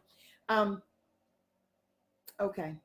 I know I'm not supposed to have a favorite foe, but as long as I've been in the energetic construct, which was anchored into the third dimension, there are aspects of the third dimension that were rooted in duality. So as long as I was in there, I did have a favorite foe. When I go up higher, do I have a favorite foe? No, you really don't have a foe, because you have learned to basically love or coexist, at least, with everything. However, when I'm down the third dimension, do I have a favorite foe? Yeah. I love to go up against the Cabal or take down the Catholic Church. I love aspects of the Catholic Church too. But I do enjoy a strategic battle. I do enjoy that. I think that's very fun. So another anagram is bunco, conceal, fail. So my role on the Council of Balance is now the mouthpiece that is deconstructing the very structure that I participated in making. Bunco, conceal, fail. They tried to conceal it. They failed. The swindlers try to conceal themselves. I'm here to shed light on them. Another, I like this one. Another anagram is bifocal, unlace, con. So bifocal means you can see both sides, 2 points of view. Unlace, as soon as you can see both sides, you can figure out how to undo it. So that's what we're undoing now. Bifocal, unlace, con. We're going to undo the con. There has been a control system that has screwed with the minds of everyone in the third dimension. It's coming down now. Another anagram is a conceal club info. So there's a club, the Cabal, that concealed all the information. And they are a tight-knit club. So I come down and I'm here to deliver all the info. I'm here to reveal much about what the Conceal Club would prefer to keep hidden. And here's another weird one. It's a little bit of a stretch, but I think you'll get it. Concubine of Kala. This is my favorite one. I like that on a t-shirt. It has a certain degree of polarity contained with it because a concubine is a mistress. Kala means purity. It's also a lily. Kala lily is associated with the Virgin Mary. And I think that there are some more. At any rate, I think that's basically it.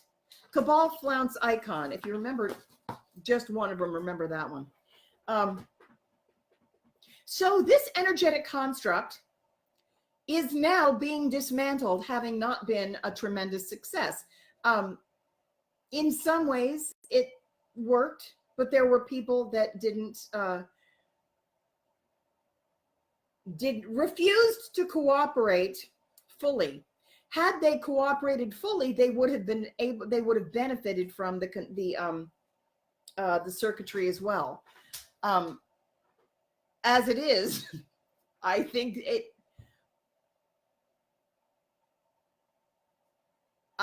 it's, even if they did everything they could do right now, I think it's probably too late. I don't want to be it's not me making that decision. It has nothing to do with me. And I defer to the real powers that be. There are energetic measurements being taken with a great deal of compassion, because this has been watched for thousands of years, and nobody's tossing anyone out lightly. It's not something that's done without a tremendous amount of compassion. Everybody goes somewhere, but it's more like you didn't learn what you needed to learn in the amount of time that we had.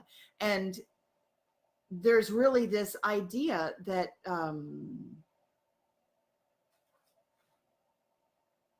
some people thought they had longer than they had. They just thought that it was going to be that way forever, and they just ignored it. So, okay, so there's that. So what else? So detaching from icons, is this almost over? We might be almost over. I know that there's certain information that's going to be coming out, I think, regularly, and I think it feels as though it's going to be coming out faster.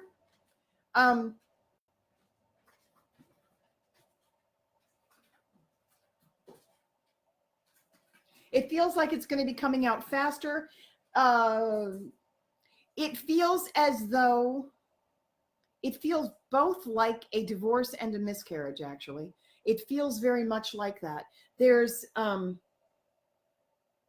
was something that we came to do that we're not doing anymore because of one person was a section was doing all of the work. It became, the imbalance actually got worse instead of better. The intention was to balance it, and it actually became far worse.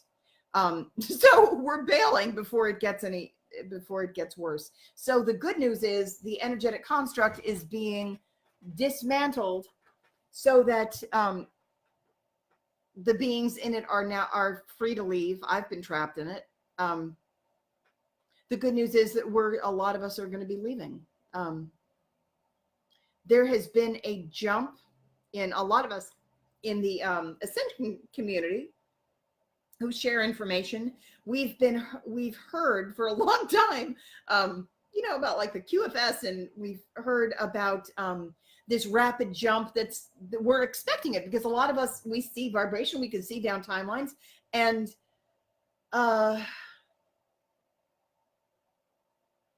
we can sense what's approaching. We just don't know when. Divine right timing has much more to do with energetic alignment than it does with like number dates, which do play a part. They definitely do play a part. But then all the people have to be ready too. So we have had an energetic construct in place that held a lot of that in place. So what I'm saying tonight is that it's being dismantled. It feels as though Please don't hold me to this date because I can't tell and it's not up to me. I'm giving you my best estimate. I'm getting the number, I'm getting a feeling of like between 2 days and 2 weeks, but it's definitely a 22. There's something in there that it feels like there's a, hang on a minute, they're doing something to my head. I don't know if anybody else can pick up on that. There's actually, suddenly there was a field that came down and I'm very, very dizzy. What's that about? They're clearing something right now. Everything this is, clear that from everybody who's listening. Did someone, I don't think it's that. Sometimes that happens when somebody just joins, but I don't think it's Dave Yellen. I don't think it is. It's something that I was talking about that suddenly came. So clear that, whatever that is, from everybody, everybody listening. In fact, now that we're here, anybody who's listening, let's just clear anything that can be cleared right now. I would ask for your agreement. If there's anything that you don't want, let's put it that way. If there's anything that you are willing to release, let's just do that collective clearing right now. Anything that that you would like to let go of. Anything, any adherences, attachments, disappointments, regrets, anything that is preventing you on any level through any lifetime, any adherence in any and all dimensions, anything, any place where you're attached to other beings by fear, duty, obligation, anger, disappointment, regret, apology. Let's just call in a whole bunch of forgiveness and any emollient energy, that will soothe and unify and lubricate the way forward. I'm calling in forgiveness for any and all parties, completely on all levels. Any blame, any shame, clear that. Anything I missed, anything that's occurring to any of you, because I feel like, also, let's do this. Any of you who have healing modalities of any kind that you feel like offering benevolence toward this group for their clearing, anything that you know how to do, if you know how to make, give somebody a hug or make a cup of chamomile tea, or if you know EFT, or if you know Reiki, whatever your specialty skill is, we're calling on you to simply add. You don't even have to necessarily do it. You can add the intention. The lovely thing about higher dimensions is that you don't have to go through the actual manipulation on an individual level. For example, if I go up into 5 and I'm a Reiki master, I can send Reiki without doing, I could use a symbol if I want to. I don't have to abandon it. I can use it if I love it, but I could also just intend well-being. I could intend that anything I have that somebody needs, just have it be done. And it actually works that way. So let's just establish a field and a current of energetic well-being and love for one another. Also, I'm hearing the word forgiveness, so we're just going to say more forgiveness. There is something in some people, I'm feeling like anger, regret, blame, annoyance, whatever it is. It could be irritation. It could be disagreement. I think a lot of it could just be disagreement. So anything, if you just disagree with me on whatever, let's just have disagreements be okay. That not everybody has to get along. You could actively dislike someone and still love them and wish them well on their own journey. It doesn't have to match yours. So let's just take that away. I feel it's funny. I thought this was going to be a longer call. There's actually a lot more information that's going to come. Watch, if you watch my live feeds, there's going to be a lot of energetic transmissions and more disclosure it's going to come rolling out. Like, I'm aware, I'm probably going to do another one tomorrow. I'm aware of certain things that need to come out now faster and faster. For a while, there was really a great deal of tightness around my throat. I believe that we're going to start group manifesting, which we need to do, but we need to have the energetic circuitry running. There's going to be a point where we're going to be doing collective. Once the circuit is more, we have more momentum, we're going to be able to join in collective intent. So if you're watching this, I would ask that you like follow me, watch the feed, because there are going to be certain group calls where we collectively, in a relatively short period of time, collectively manifest something that will nourish the group, or even specific things. It can be, hang on.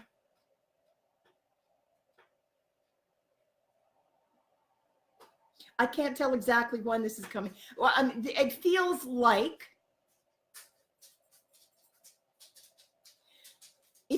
if you know a sneeze is impending, you're hard pressed to say, okay, 5, 4, 3, 2, 1, but you can tell that it's inevitable. There is some sort of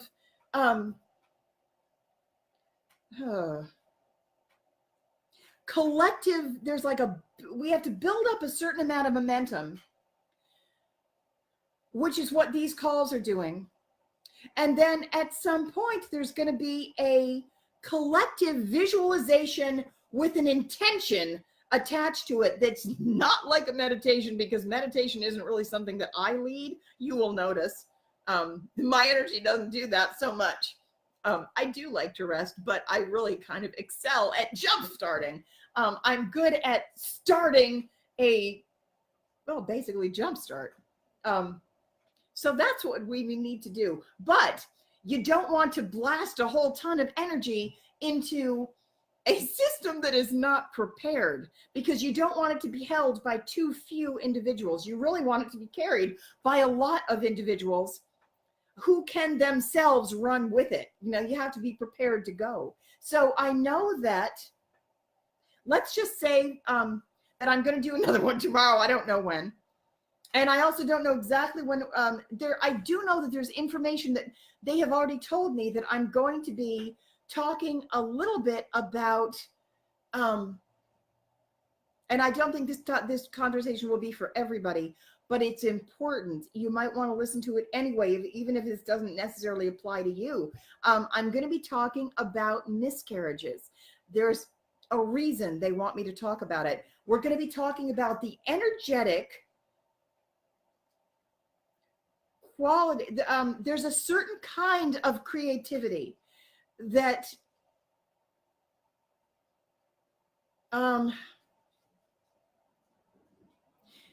we need to, I've been told that I need to discuss the energetic, hang on, the energetic properties of manifesting, so that you can learn to do it by managing your own energy, and you learn to just do things differently.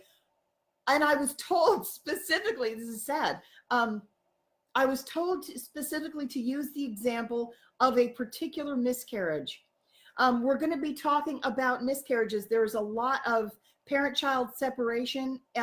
There's a certain group of people who have had this experience for different reasons. And I've been asked to deliver this to, sorry, I got a pinch at the throat right there. There's a particular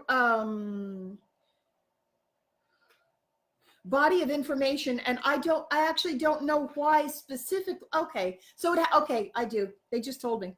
It has to do with how you birth something. So they want me to talk about the process of manifestation and talk about miscarriages, so that we understand creation from a less mechanical viewpoint, And we need to start talking about the energetic influences that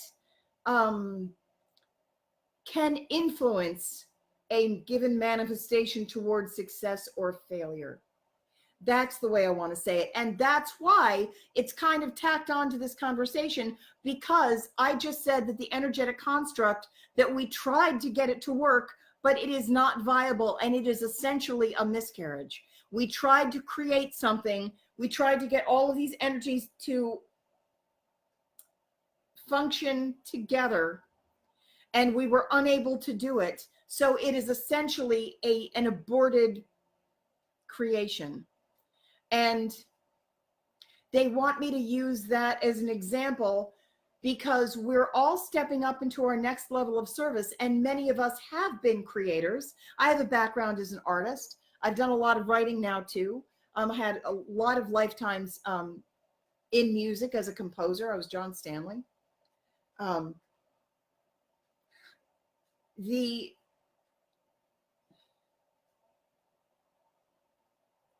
In the third dimension, we have very limited creator abilities, large, and we're stuck on the timeline. So there are certain safeguards in place that prevent absolute calamities. There are safeguards in place, like the being stuck on the timeline. You can't, if you're stuck on the timeline, there is a space between what you think and it manifesting, so that it's a safeguard. It's so that, like, you're given a certain amount of time so that you can kind of get your own thoughts and emotions under control, so that you don't create a car crash by suddenly thinking, what if I crash? You need to have that your own shit really under control before you go up into the fifth dimension and your thoughts and your emotions are all over the place, because then and you're in a group, so you can tank the group really fast if you're somebody who doesn't have your shit together. But there are energetic influences that can combine in certain ways. There are certain things that you need to be aware of. Your thoughts and your feelings matter. And they want me to talk about certain things like miscarriages. They want me to talk about miscarriages and like certain things that can go wrong. And it's not always a bad thing. Sometimes you need this to happen. I already know of 4 different examples, and they want me to, I don't think it's in this one. They want me to set these things out as examples of what can happen. Not all of these miscarriages had to be miscarried. One in particular could have gone to term, and this woman could have a baby now if she hadn't done something that was malevolent to another woman and her child. There are certain things you really need to watch, not from a place of fear or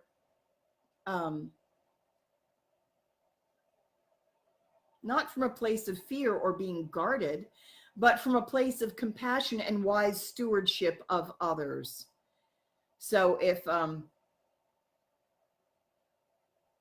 example, if you're somebody who suddenly wants a baby, and I'll be talking about this again. If you're somebody who suddenly decides that you want to have children, and so because you've attracted that frequency, you want a child, so you're allowing that, you're opening yourself up to that experience, and you draw it to you.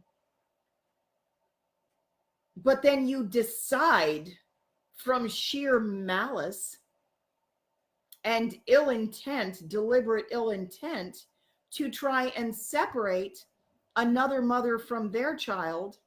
You're basically saying, in my world, separation of mother and child is okay. I like that. I prefer it. You put a lot of emotion into that while simultaneously being pregnant. Of course you miscarried. You brought all of those influences to you deliberately. And I might add that rather than this is some person I'm thinking about specifically, that was a gift from spirit saying, you might want to rethink and be more compassionate. Are you more compassionate now to somebody who is separated from their child? Do you feel more compassion for this person now? And the answer in this person's case was no, not at all. She continued. And now she doesn't have a child of her own. That didn't have to go that way. Sometimes we come, and I actually I'm not gloating at all. I believe that this person would have been a good mother and wanted her baby. I was very happy for her when she got pregnant.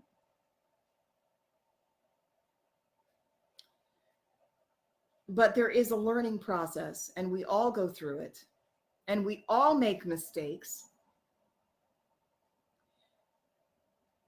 There are also, I guess maybe I'm talking about miscarriage now.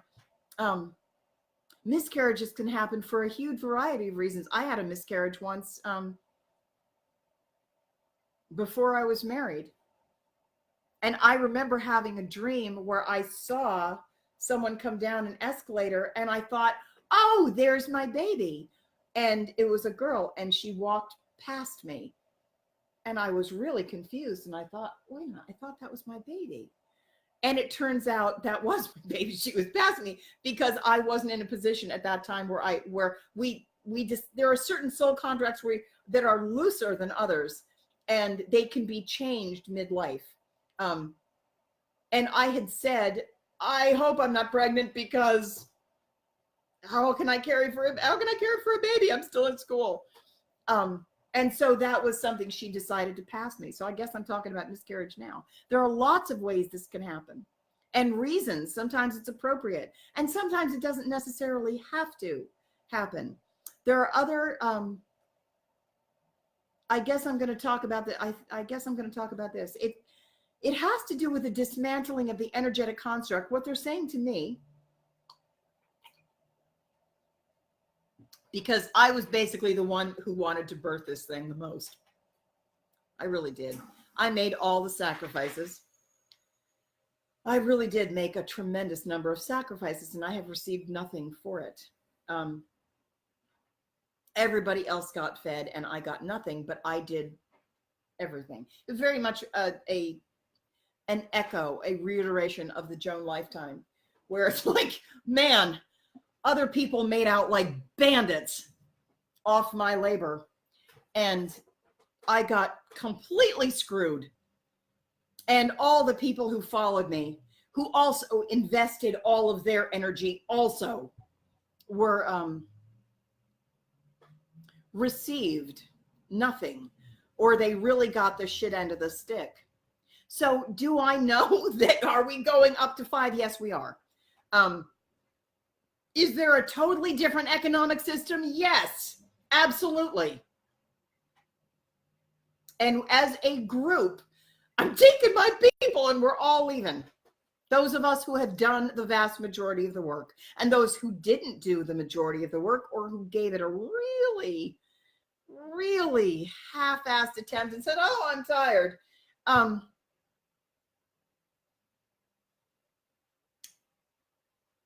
They're staying until they do their work. It's not a punishment, but it is a measurement.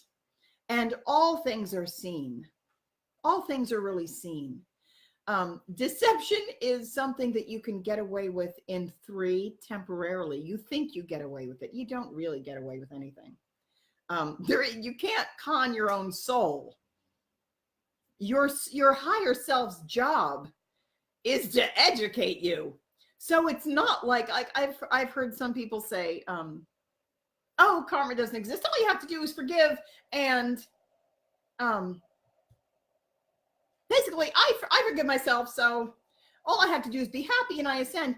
If you have made a mess, particularly when you've made a mess of other people's lives, and you really are going to learn that. You really are. you're going to go back and repeat basically that grade over and over and over. So there are some people who have decided they're going to stay. I think I'm going to talk about the rest of the miscarriages a different time, but I do want to talk about it because there's a certain group of people. There's a certain group of people that we're going to have a whole call that deals with parent-child separation. And it really does relate to ascension. The Earth has been this orphan planet, or we've had the perception that we were an orphan planet. Have we really been separated from the rest of the universe? No, but we did believe that. It was the belief structure that gave us the impression of being alone in the universe. No life, no other life anywhere. Well, that's a bunch of malarkey. That's not true. We're surrounded. We're swimming. You're soaking in it. It's like that. We're definitely going to wind up talking about that. I feel like I'll stop at some point, but I'm going to do some kind of whole call about parent-child separation, because in so far as it relates to the Joan of Arc template, there is an entire group of us who have experienced parent-child separation. Joan of Arc was imprisoned and unable to get back to her family. There was parent-child separation, even the Dauphin and his family. They didn't want him on the throne. There was a lot of child rejection. There were children who were steered away from their parents and held. There were parents unable to get to their children. That's been a huge one. There were children unable to get to their parents. The entire issue of parent-child separation and birthing processes that were interrupted, and when things were not able to come to fruition because of dark interference. So this is one thing I do want to say. The dark side, how do I want to phrase this? Fortunately for me, because of my experience in the Council of Balance and because I can go up in dimension, I do have the ability, the same as the dark side, and anybody can do it. When you go up in higher dimensions, you develop the ability to see through, you just see energy. You can see where the avenues of, energy takes the path of least resistance. I can see, when I look at somebody's energy, I can see their pathways of vulnerability, so that in my case, I will look at somebody and I will say, I know that how darkness when they're trying to get to him, when they try to get to this person or that person, I know what they're going to do, because I can see, I know that if I were acting on behalf of the dark side, if I were an agent of darkness, I can see what I would do to get to that person, to pull them off the task, the task they came for. I know how to manipulate them to get them to go do something that will favor me instead. Because I am of the light side, I'm telling you that they do this. And we do too. We do it in opposite ways. So if I see an avenue where there's an avenue and I know how darkness is going to prey on this individual. Very often, I said something to somebody today. I said, well, your weak spot is this. And if they try to pull you off, if they try to steer you toward their purpose instead, this is what they're going to do to you, because I can see that you have this area of vulnerability. And for example, when I was trying to buy the school, I was trying to buy Anna Divine School in Riften. And there was a point that we had a meeting, and I think there were 6 other people at this meeting, and we had been meeting on a regular basis, and everybody was very gung-ho, and they show up with computers and all the paperwork, and everybody's got their tasks, and we've been at this thing for a long time. Everybody was very eager.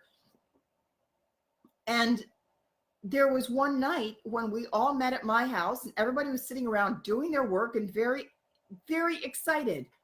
And I had known for a while that I was being attacked by dark forces who did not want me to get that school. There were extremely deliberate intentions. They didn't want me to come together with my twin flame because we produce a great deal of light, and they also didn't want me on that location. They didn't want me to score it for a reason. And I'll get to that a different day. But one thing that happens when you come down as an agent of light, they cannot kill you if you stay in full integrity as a light worker. It's a universal rule that like they can't take out like a Red Cross worker.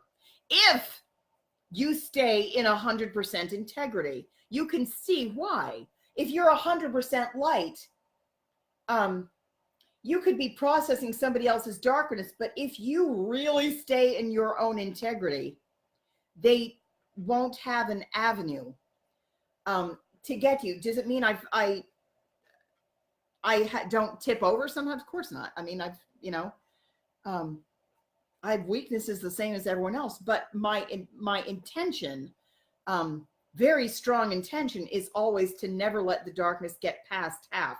That's the maximum amount I can clear, and I try to keep it at 49. Give me a little bit of margin. But I could tell at this meeting one time when I was looking around at the group of people, I suddenly thought, this is, to my horror, but this is our last meeting. Not because it was supposed to be our last meeting. We were going to buy the school. But I suddenly knew that darkness couldn't get to me. So what they do is they can't kill you. Can they make your life entirely uncomfortable and bring you down through circumstances? Yeah.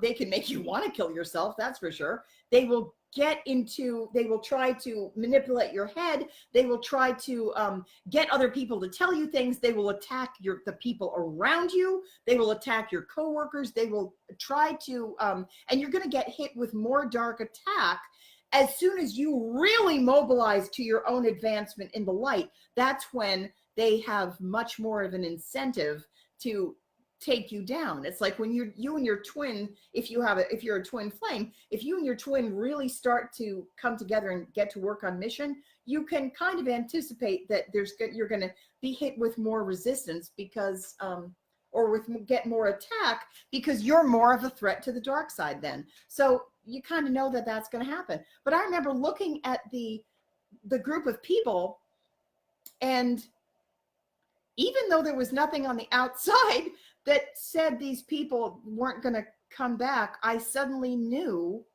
by looking at them that none of them were coming back. And I could tell, when I looked at this guy, he's got a vulnerability and they're going to be able to take him down. He wants a girlfriend and they're going to lead him off by his dick. They're going to give him a girlfriend and he's not going to come back because he suddenly has a romantic interest, and they're going to make her very sexually attractive because that's the way you can get to that one. And that's exactly what happened. There was another person, and I thought, she has this area of her own interest and she wants to create this, but she feels there's a way that people's feelings can be manipulated to pull them off the tasks to pull them off their higher path. So I could tell that that the dark side was going to get to this other woman by giving her a problem at her house where she was going to feel obligated to go take care of her children. Instead, could she really have made a decision to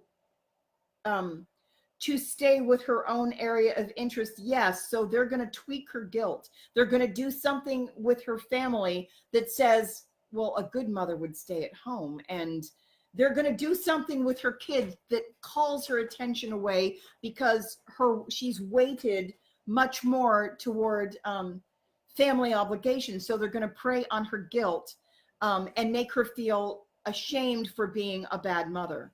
That's the way they're going to get to that one. There was another one who, another person who was always looking for quick money.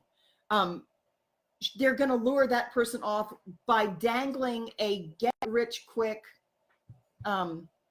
business opportunity. So instead of staying for the long haul and doing the work, they're going to put something in their head like, don't you want to not go to the meeting to go do this other thing? You can get more money fast. And it's like exciting. They're going to bait her with something. Did that happen? Yes. And I knew how they were going to get to all of them, actually. And that's exactly what happened. It was our last meeting. Darkness will work this way. There are certain things you need to know about yourself, because there are avenues that are a slippery slope. You need to know yourself well enough to kind of be able to predict it. Like, what could somebody use to take me down? Where is my own vulnerability?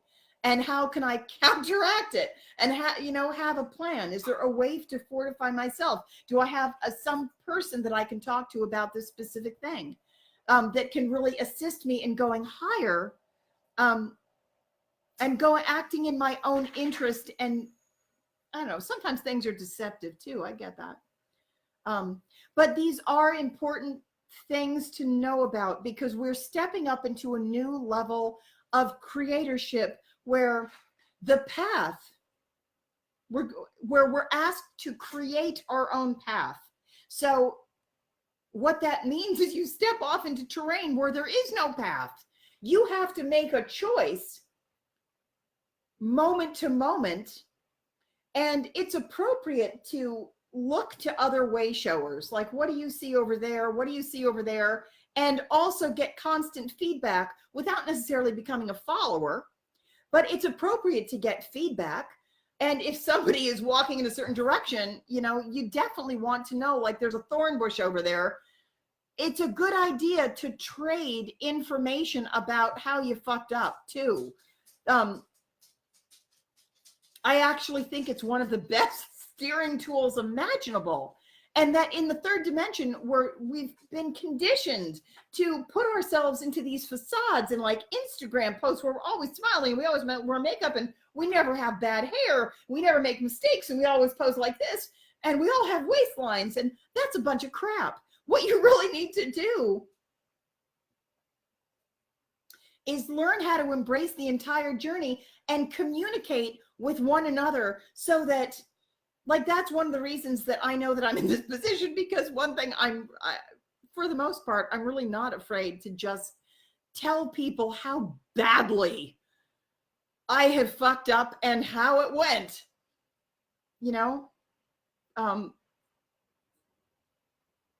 I've gone through an awful lot.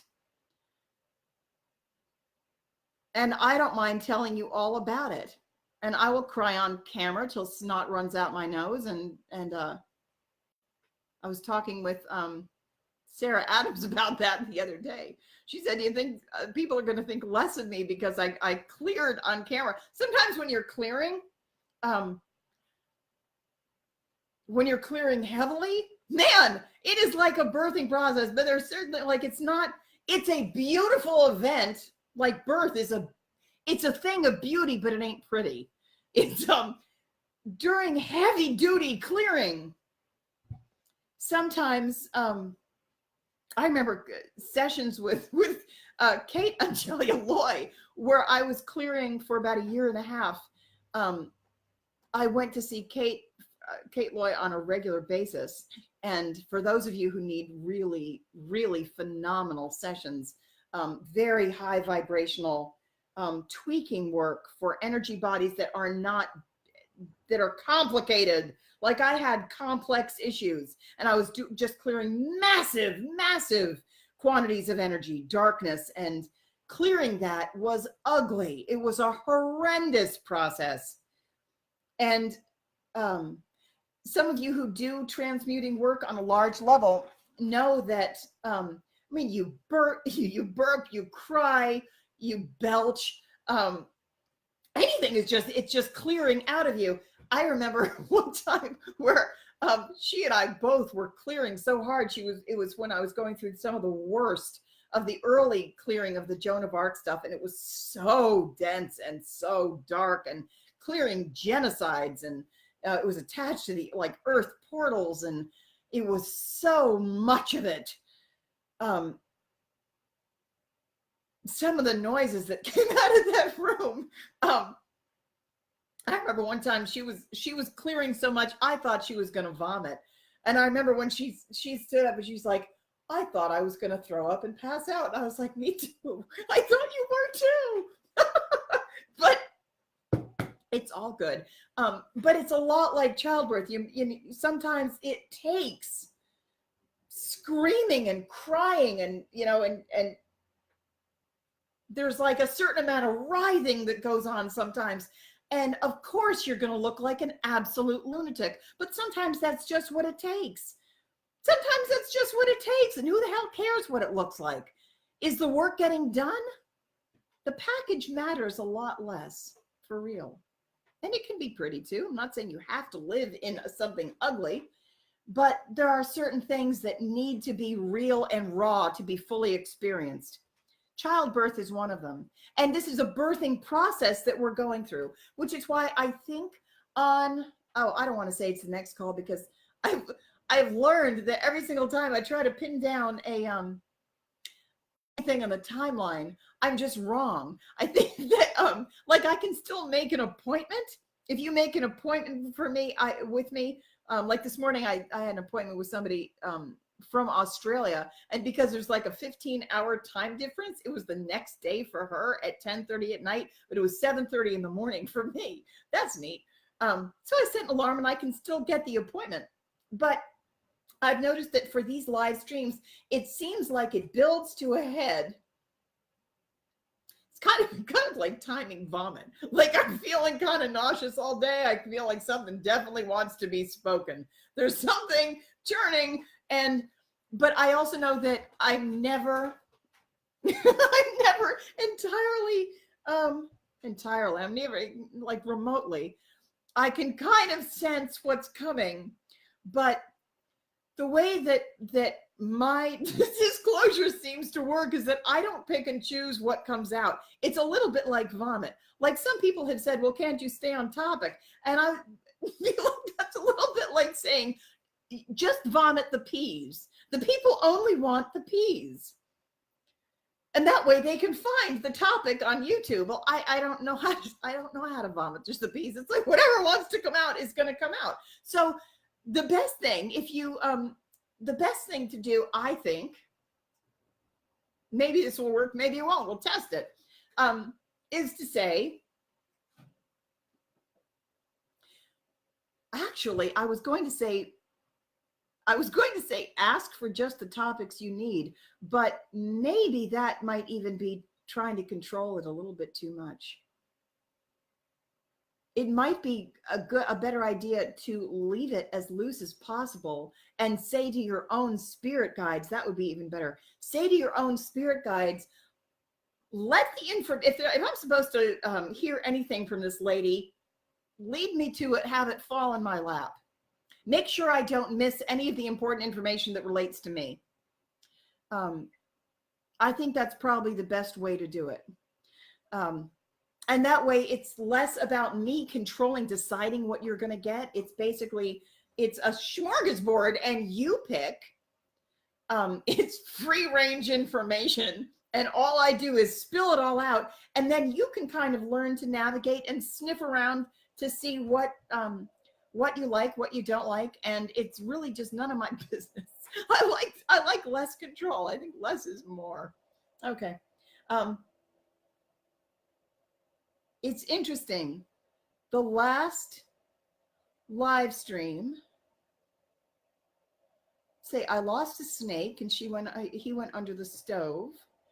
And then I set my lizard down, she ran off, and this time the bird flew off my shoulder.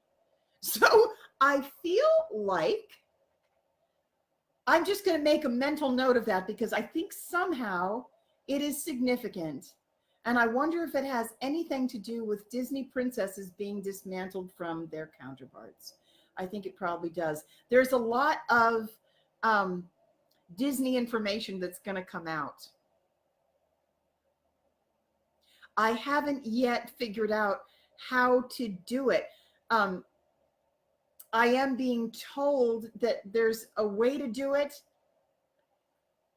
I don't know how. I actually don't have the technical ability. The person who was originally supposed to help me with that didn't show on purpose. That's one of the jurisdictions that didn't link with mine. So this could have come out faster. And I'm hearing the word aborted. That was another, it's like certain people just simply are not cooperating and they're mad. They're mad that I'm speaking and now they're not going to talk to me especially. And so they're not going to offer me any assistance because they feel that they've been betrayed. There's a whole bunch of, the energetic construct is not thoroughly dismantled yet, so I can still pick up. It's like it's a circulation. There's an artificial circulation system. Until it is fully dismantled, it's kind of like listening in on a party line that I can't turn off. I can hear what, with the exception, certain exceptions. Sometimes I can't see all of it, but I'm aware that certain people are mad, and I'm aware that they're mad at me. And I'm also aware that I did the best I could. And dude, you brought this on yourself. It's not my fault. And I'm not vindictive. They also know that about me. I'm not trying to take down anyone, but I have had enough. So a lot of it had to do with finances, and it could have continued and gotten everybody out had the other parties been willing to continue with circulation and share. Everybody could have made it out. And because they didn't, they're reaping the consequences of their own actions. It has nothing to do with me, not really. It is just their mirror. This is what happens. When you don't put gas in the car eventually stops running. And now you don't have a ride, and now you're stranded. Basically, that's what it came to. So this thing is now aborted, and they're reaping the consequences of their own actions. And I'm sorry about it. I had very, very much hoped that it would be something different. And everybody could have gotten fed, including the dark ones, because we watch out for everybody. Everyone has a right to nourishment, but nobody must starve. And once again, it was the most generous jurisdiction, the ones that gave and gave and gave and gave, who wound up completely depleted. So at some point, we'll talk about regaining balance. In the meantime, I don't want any of my people to lose hope, because we're all going up and everybody's going to get fed. It's just going to be from, it's not going to be from the old system. The old system doesn't feed us. I love you all. I think I'm going to say goodnight. And there's going to be probably another one tomorrow. I can kind of feel it building. And I love you. I will talk to you later. Bye.